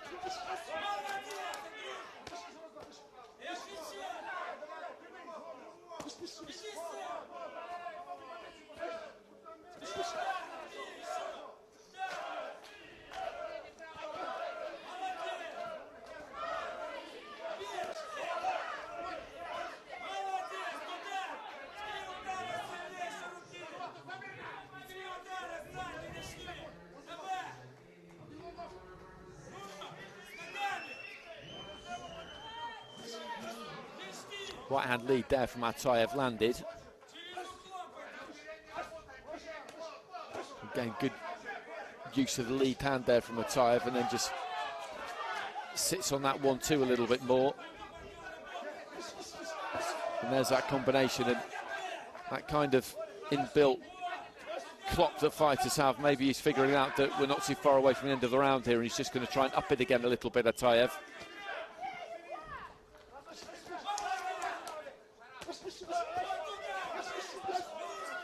Couple of good left hands to the body there from Kiryakov.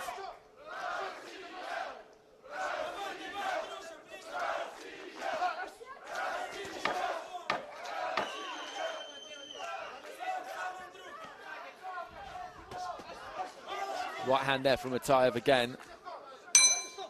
The bell goes at the end of the second. It's a good fight, good competitive fight.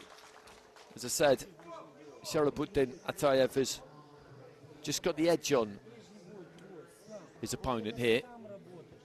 Bit of blood coming from the hairline. He's hanging in here, Kiryakov. But that's not going to win the fight for him. And I think the problem he's got is that if he tries to get too expansive, then he's going to be made to pay for it. I think that's been his experience throughout the fight. Atayev is good at finding gaps. He's got good quick hands. So whilst it would be easy to say that Kiryakov needs to be more aggressive and take more chances, he'll be thinking about that himself all of the time, and as to how doable it is, because the consequences for trying and failing are severe. Seconds out. 10-9 across the board, so 2-point lead on all 5 cards here for the Russian fighter. They've had a good time of it in Ring A, Russia. Third and final round.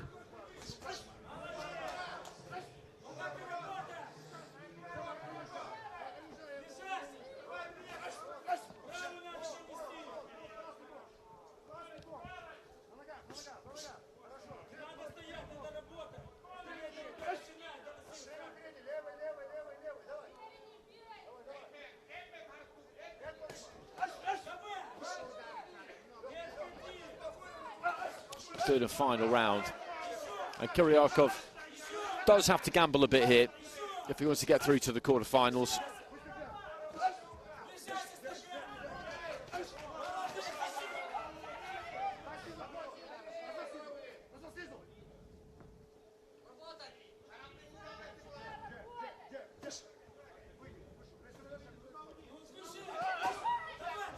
Just trying to step in and throw that right and left to the body there, Kiryakov. Leads off with a left hook. He's just got really good rhythm, Atayev. He's one of these fighters who he's got that beat to his boxing. Throws plenty of punches, doesn't miss with much. Might not land clean with everything, nobody does, but most of what he throws hits something. The feet are underneath him, and you get the feeling that he could box at this kind of pace, which is a very respectable pace at this weight, for a good few rounds.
Looking for the uppercut again, just slightly short with it. That's one shot that hasn't quite worked for him, although he does land it there.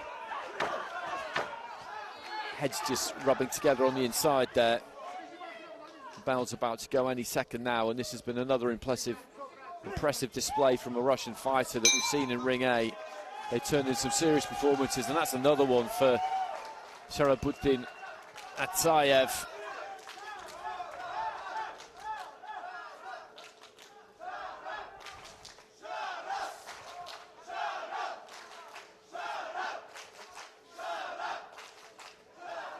His first outing of the competition, and he books his place in the quarterfinals. Ladies and gentlemen, your winner of this contest via unanimous decision is in the red corner, representing Russia, Sharabuddin Atayev.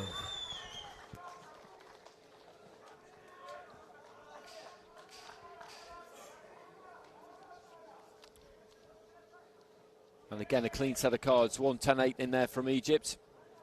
He stuck to it. Kiriakov, he's a decent fighter. But he was in with someone there who was just better than him, really in all departments. And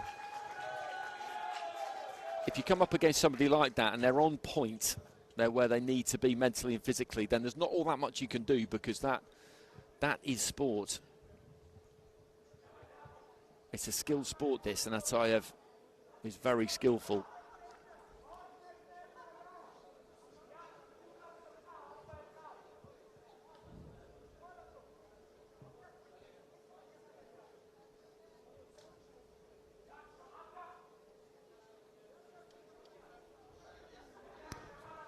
Ladies and gentlemen, our next contest in Ring A is in the 86 kilogram cruiserweight division.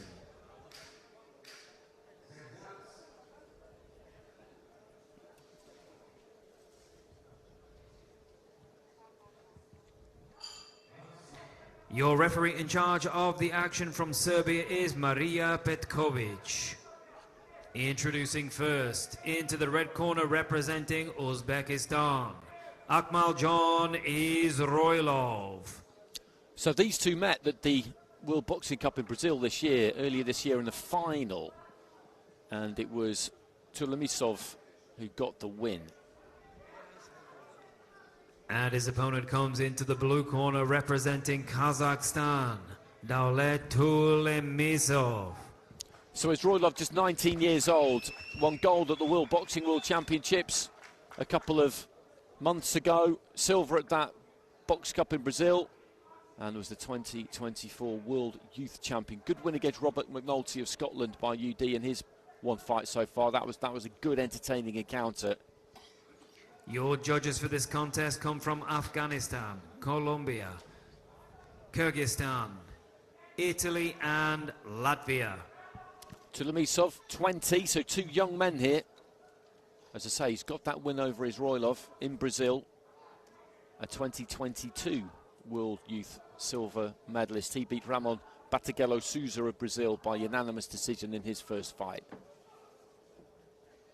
So this is an enticing matchup.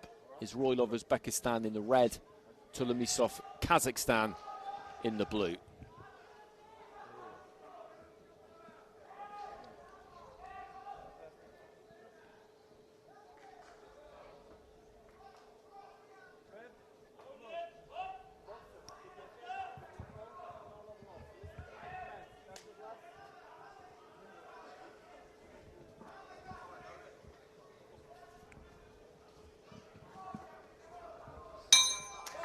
Round one.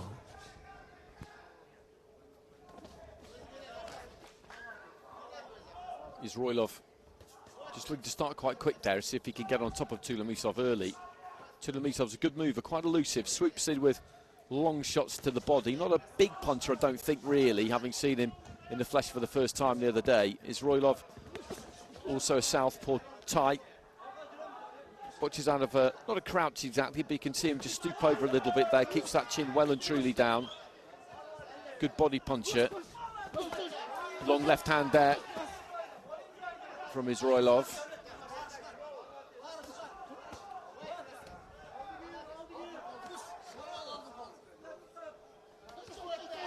Right hand into the body there from Tulomisov.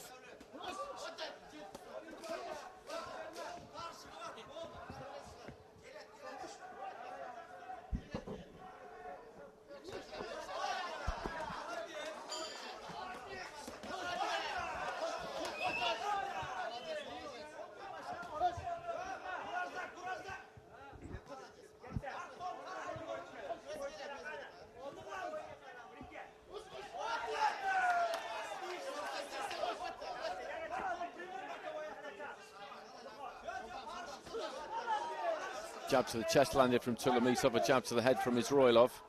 And you can see the pattern here. It's Izroilov who's on the front foot. He's the one who's going to have to try and track Tulomisov down. Tulomisov there, though, as he moves, digs that lead foot in, bangs hard to the body, and that's the point. He's going to have to claim the centre of the ring sometimes. He's in the middle of the ring here. What we're not going to see here is Izroilov just relentlessly having to track Tulomisov down. Suleymanov will know that he has to mix it up. Moving is fine, but sometimes you've got to stop moving, set your feet, and hit your opponent hard. And prepared to step in when you need to. Standing account given there by our referee on Suleymanov, who doesn't look too impressed with it. He wasn't hurt, certainly. It was a clean shot, but he wasn't hurt. Left hand got through again there from Izroilov. Leads off with a right hook. Didn't land it that time.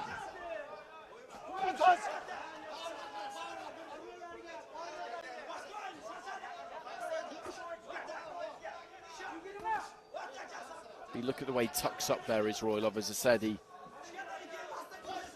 gets that chin really low, looks up at his opponent through his eyebrows, doesn't he? Absolutely locked on.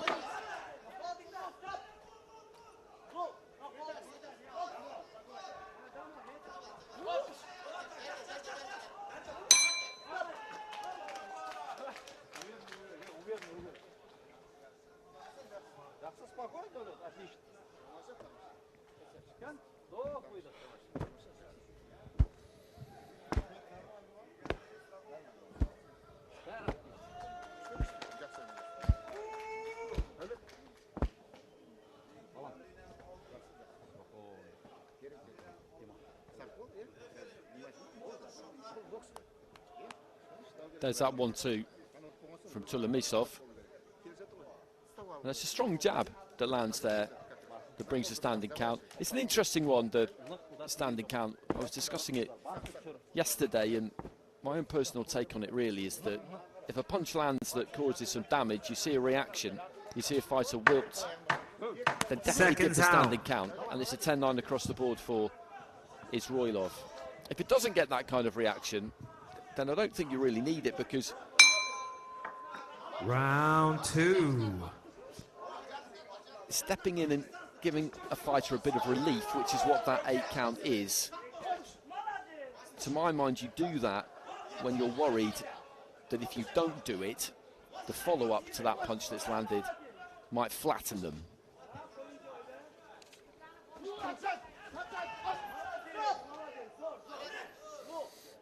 So into round 2, and Suleymanov behind here.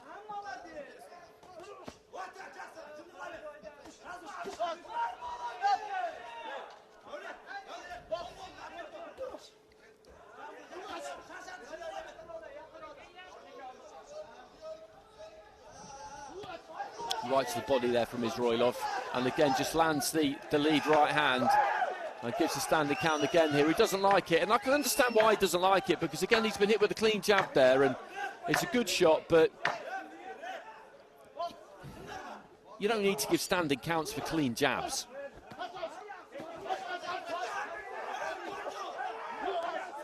And he's a bit riled up here, Suleymanov, just looking to try and let his hands go. And to be clear, when it comes to the scoring, the standing count doesn't have too much effect on the ringside judges. As I've said a few times over the last few days, it doesn't trigger a 10-8 in the way that a knockdown does, for example, in professional boxing. The ringside judges make their own minds up. And these two just having it on the inside here. This is great to watch. And Suleymanov, I think, is irritated by the fact that he's had those 2 counts and just decided to change tack slightly, looking for the uppercut. Izroilov firing back. Right into the body, digging to the body there again, Izroilov, and Suleymanov just working away. That's a fantastic passage of boxing. About 40, 50 seconds there, they're just banging away on the inside. Good technique as well, though, of course. These are 2 highly skilled operators.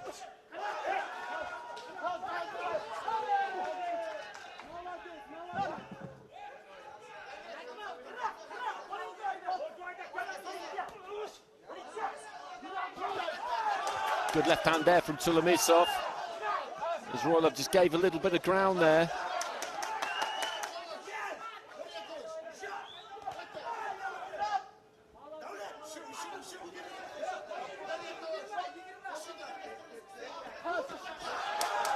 Good left hand there from Suleymanov.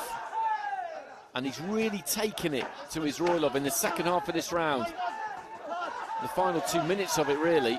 Izroilov trying to finish strong here. Last few seconds, right hand lands, he just rolls away there to Tulomisov. That was a good bit of movement. Good action, really, really good action. Well, Izroilov took it across the board 10-9s in round one, so Tulomisov needs something here. He needs to try and get himself back into it. And he did plenty towards the second half of the round there, but it's not like he dominated. It was a great exchange, but Izroilov was giving absolutely as good as he got, and I think very much enjoyed it.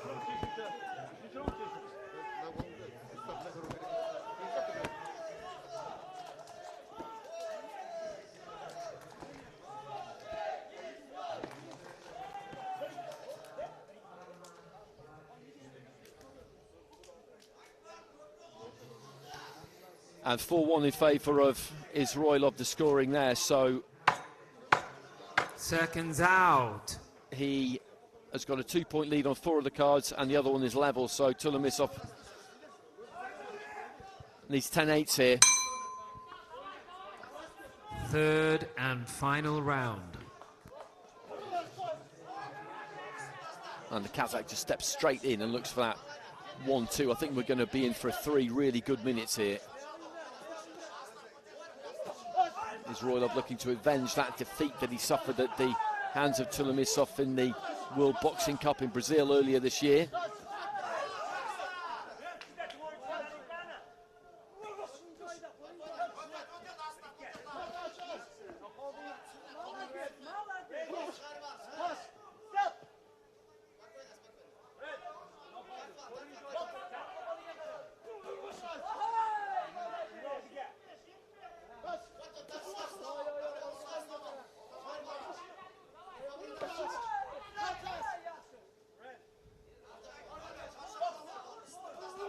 Minute gone in round 3. Good jab there from Tulomisov.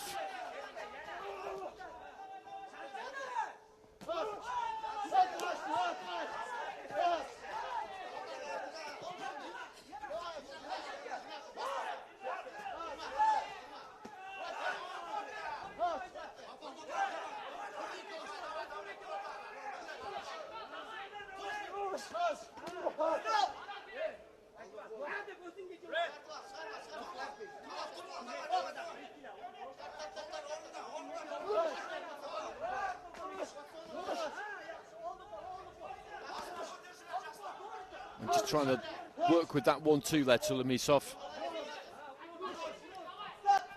Izroilov just banging away with that left hand on the inside. They put a lot into this, these two, and I think they're both just feeling it a bit, to be honest, as we head in towards the later stages of this third and final round.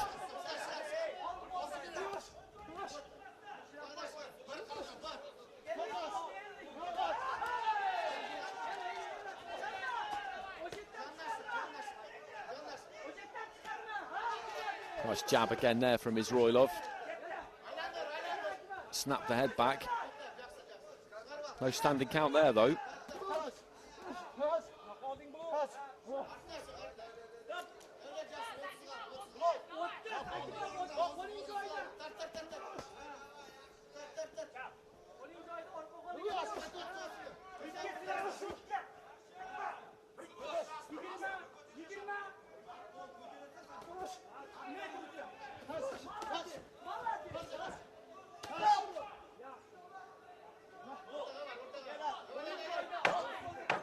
So there goes the clapper, 10 more seconds.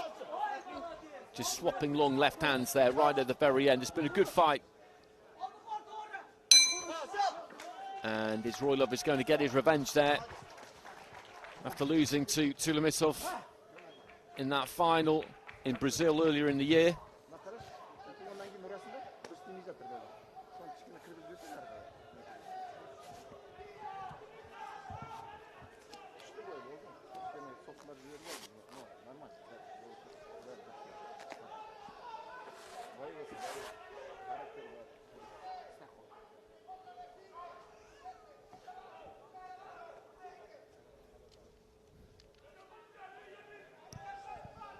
Ladies and gentlemen, the winner of this contest via unanimous decision is in the red corner, representing Uzbekistan. Akmaljon is Roylov. So as Roylov gets it 5-0, 2 rounds to 1 with 3 of the judges, and 3 rounds to 0 with the other 2. He inched closer to Lebisov. He lost the first round 4-1.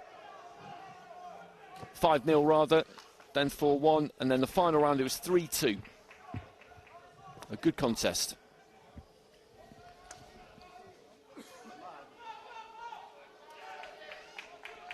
Two more fights in the cruiserweight division before we hit our break.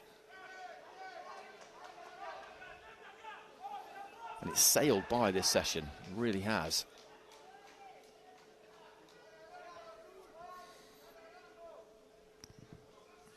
Ladies and gentlemen, our next contest in Ring A is also in the 86 kilogram cruiserweight division.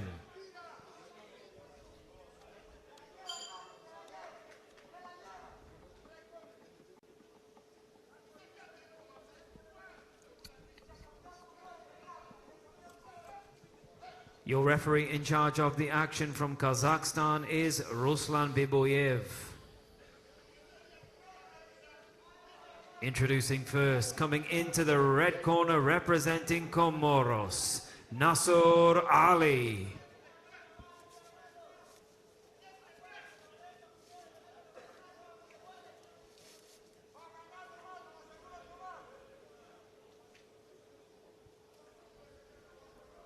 And his opponent comes into the blue corner representing Angola, Adriano Chiana.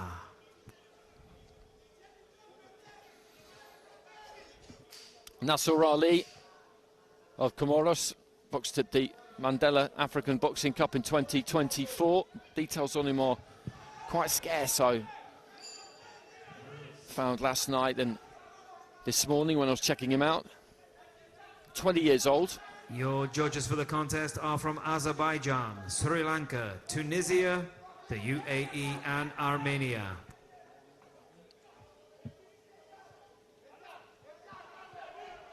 And this is Chiana. We saw him in this ring in his previous fight. He won by knockout in the second round against Harpal Singh of India.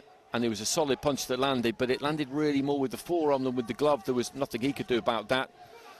But that is what happened. So it was a slightly strange finish. He boxed at the World Championships in 2023. Long, loose kind of a fighter.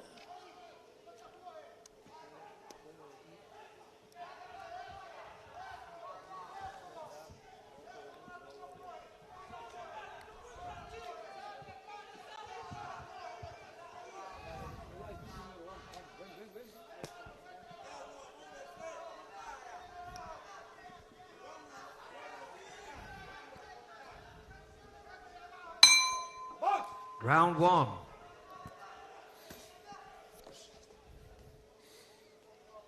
So Ali, Comoros in the red, Chiana Angola in the blue.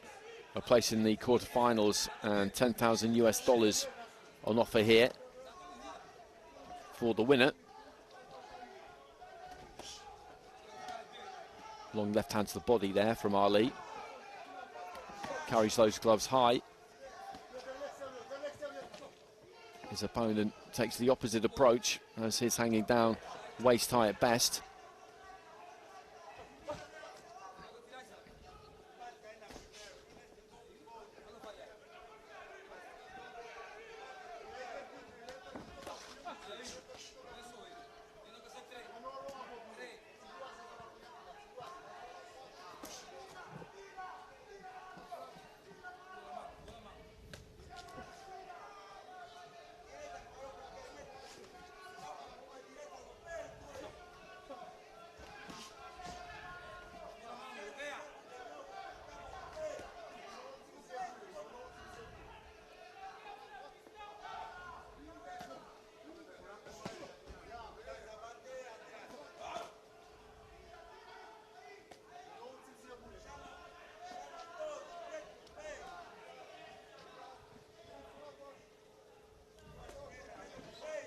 Neither one of these two just really willing to commit just yet, midway through the round.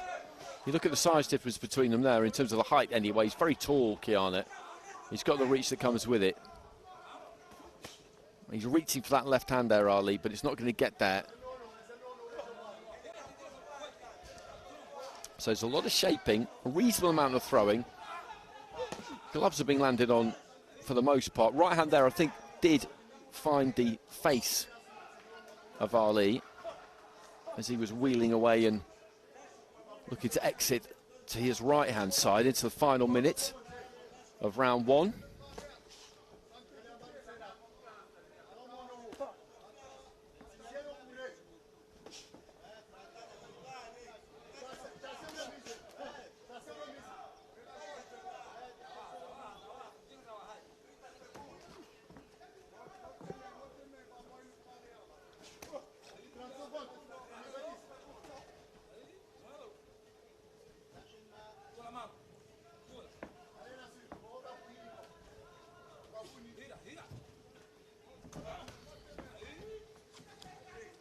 Little shuffle there from Ali, but again, both these fighters struggling to land. That overhand left was well short. Not the easiest job separating those two on the basis of that opening round.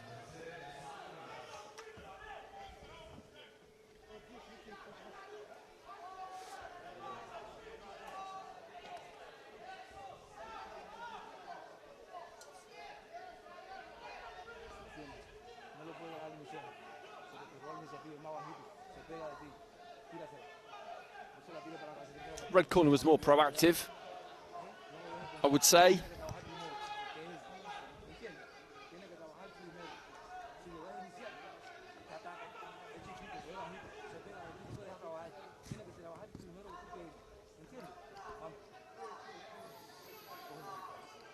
So 4-1 in favour of Ali there with the scores. Seconds out.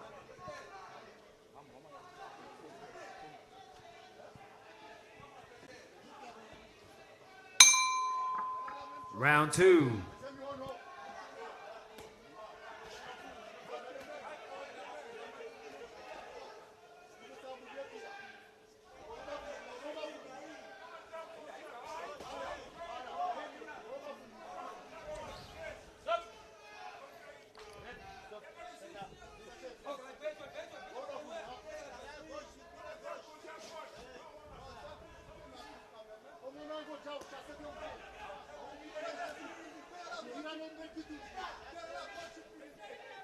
Into the second round here. Nasser Ali of Comoros in the red. Adriana Kiana of Angola in the blue. And this was the thing I noticed about Kiana in the first round. The referee telling them to engage more is that he struggles really to be that effective. He got that knockout against Harpal Singh as I described, but it was quite strange because the punch did land with the forearm and it went straight into the side of the jaw of Harpal Singh, and you could see the juddering effect it had, and that's exactly the right place to hit somebody if you want to scramble them. And there was no way that he could continue, but up until that point, Harpal Singh really was ahead in the fight. Right hand there from Kiana, tried to follow it up with an uppercut, left hand into the body, that's better.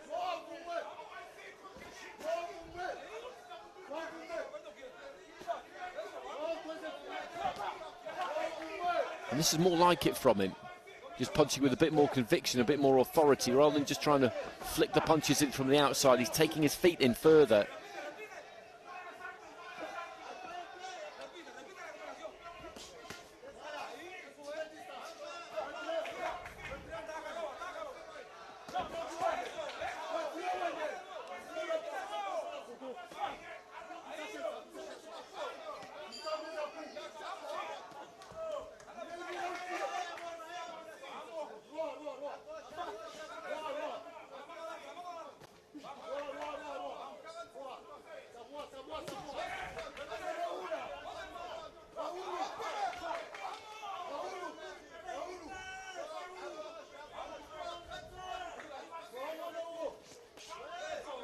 There's a 1-2 from Ali, but I don't think it landed. Then finished off with the hook, which just sailed over the top of the head there of Kiana, who needs this round to level things up.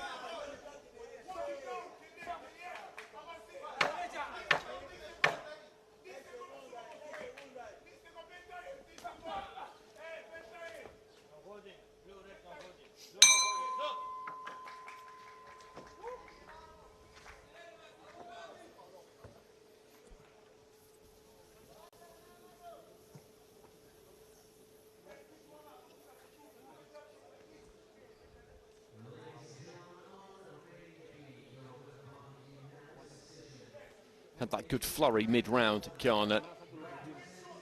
Whereas I say, he just made that commitment, punched with a lot more conviction.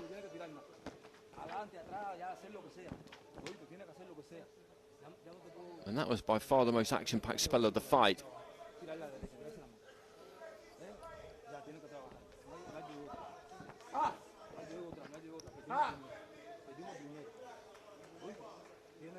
And he swept that second round.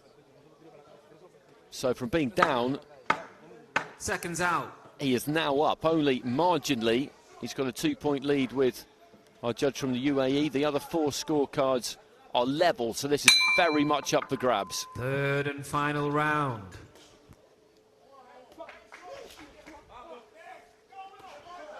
And that pressure that he brought in the middle of that second round, that was what won him that round. And that surely is what he needs to do in this third and final round. If he's capable of doing that, then he can take it, you would imagine, because we haven't seen too much different from Nasser Ali at any stage. Well, that's a good left hand into the chest there from Ali, as he did look like he was about to come forward, Kiana, but he just needs to trust it because it worked for him.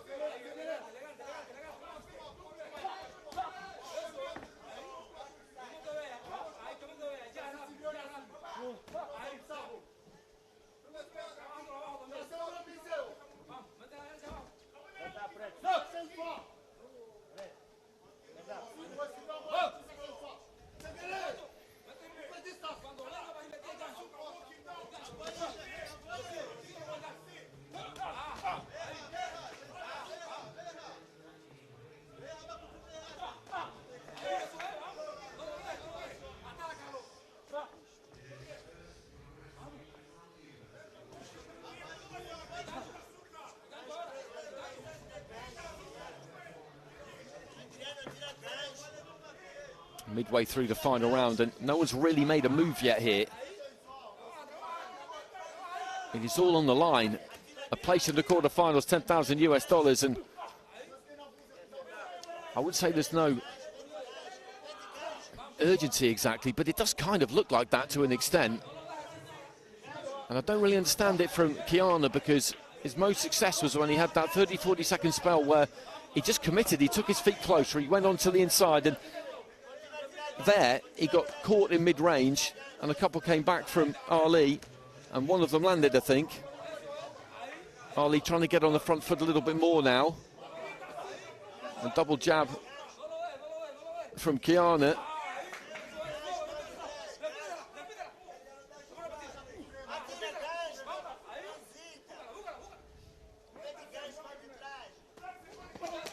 Right hand into the body there from Kiana.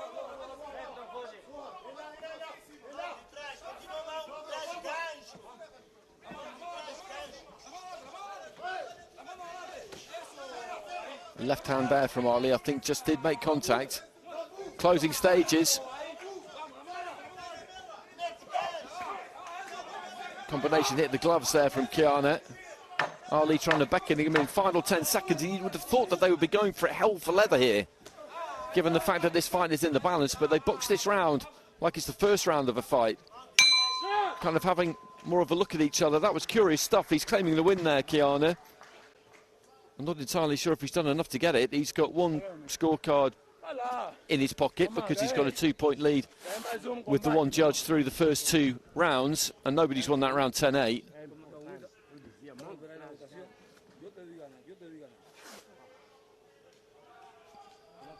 every now and again he did step to his man in that third and final round and let his hands go a little bit. He didn't do it nearly as much as I felt he should have done, but I think he may have done it just enough. We'll see with the judges' scorecards.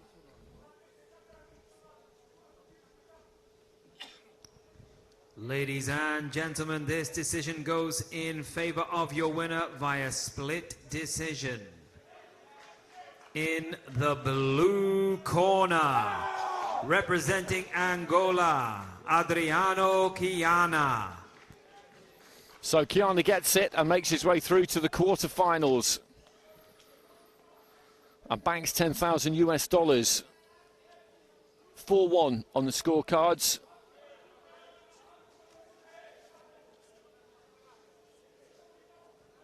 Four scores of 29-28, one of 30-27, and the Tunisian judge going the other way. There wasn't much in those rounds. The second round was a pretty clear round win for Chiana. The other two, I mean, I think he could have gone either way with them, really. And as I said, I felt that was quite a curious final round, considering what was on the line there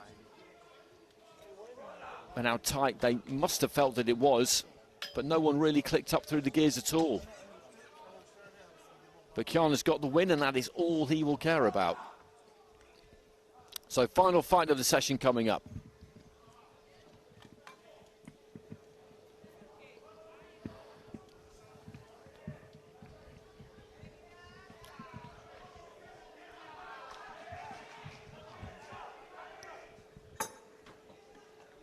Ladies and gentlemen, our final contest of this session is in the 86 kilogram cruiserweight division.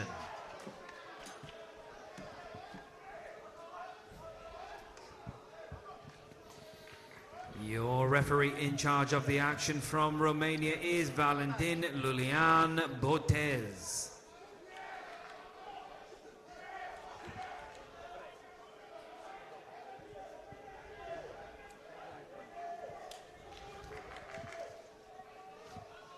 Introducing first, coming into the red corner representing Kyrgyzstan, Erkin Adilbek.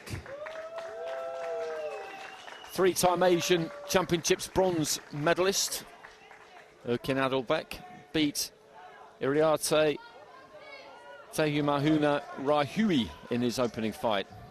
And his opponent comes into the blue corner representing Georgia, Georgi Koshitashvili. 34 years old from Bishkek, Adilbek.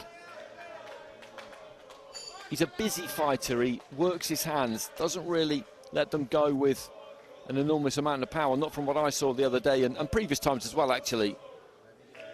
But he's always making you feel something, giving you something to think about. Your judges for the contest come from Serbia, the UAE, Italy, Afghanistan and Morocco. Across the ring, Georgi Koshitashvili has basically just hurdled the ropes. He walks up the steps very casually, steps onto the apron and just jumps over the top rope. I've never really seen that before. Not stretching a leg over and kind of loping over, basically just jumping over it. He is tall, that's for sure. And he's got a good resume as well. The fighter in blue, we'll see him in a sec. There he is. World Boxing World Championships quarter-finalist in September. Made it to the Paris Olympics, a bronze medal at the 2023 World Champs and a gold medal the year before that in the European Championships. So Kyrgyzstan against Georgia, Bishkek versus Tbilisi. Our final fight of the session, Adilbek in the red, Koshitashvili in the blue. Round one.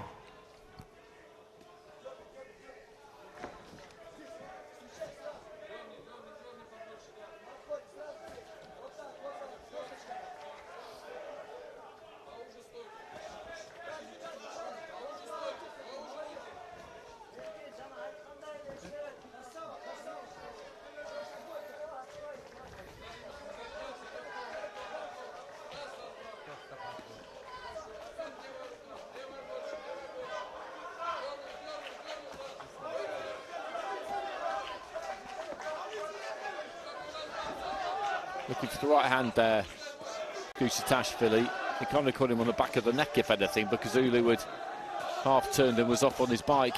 Big right hand, overhand right lands, I think pretty much on the top of the head there of Asilbek. And he immediately went down onto his haunches. A count there from the referee, and that could have stunned him. A left hand into the body there. He's looking to scythe down with it again here, Kusatashvili. And he's stepping in with a standing count. He's in trouble here, Asilbek, because that kind of punch, which I think did land quite high on the head, it can take a lot away from you. And the referee has waved it over. He's had a good look in his eyes and he's decided that's enough. And there's no complaint there from Asilbek at all. And that tells you everything you need to know. We'll get a look at that punch again in a minute. But he's a big, tall guy. He was swinging down with it. And I think it landed high on the head. And when you get wrapped high on the head like that, with a big, heavy glove swung by a big man, then it goes right down to the soles of your boots. And you can see him there. I don't think he's recovered from it, really.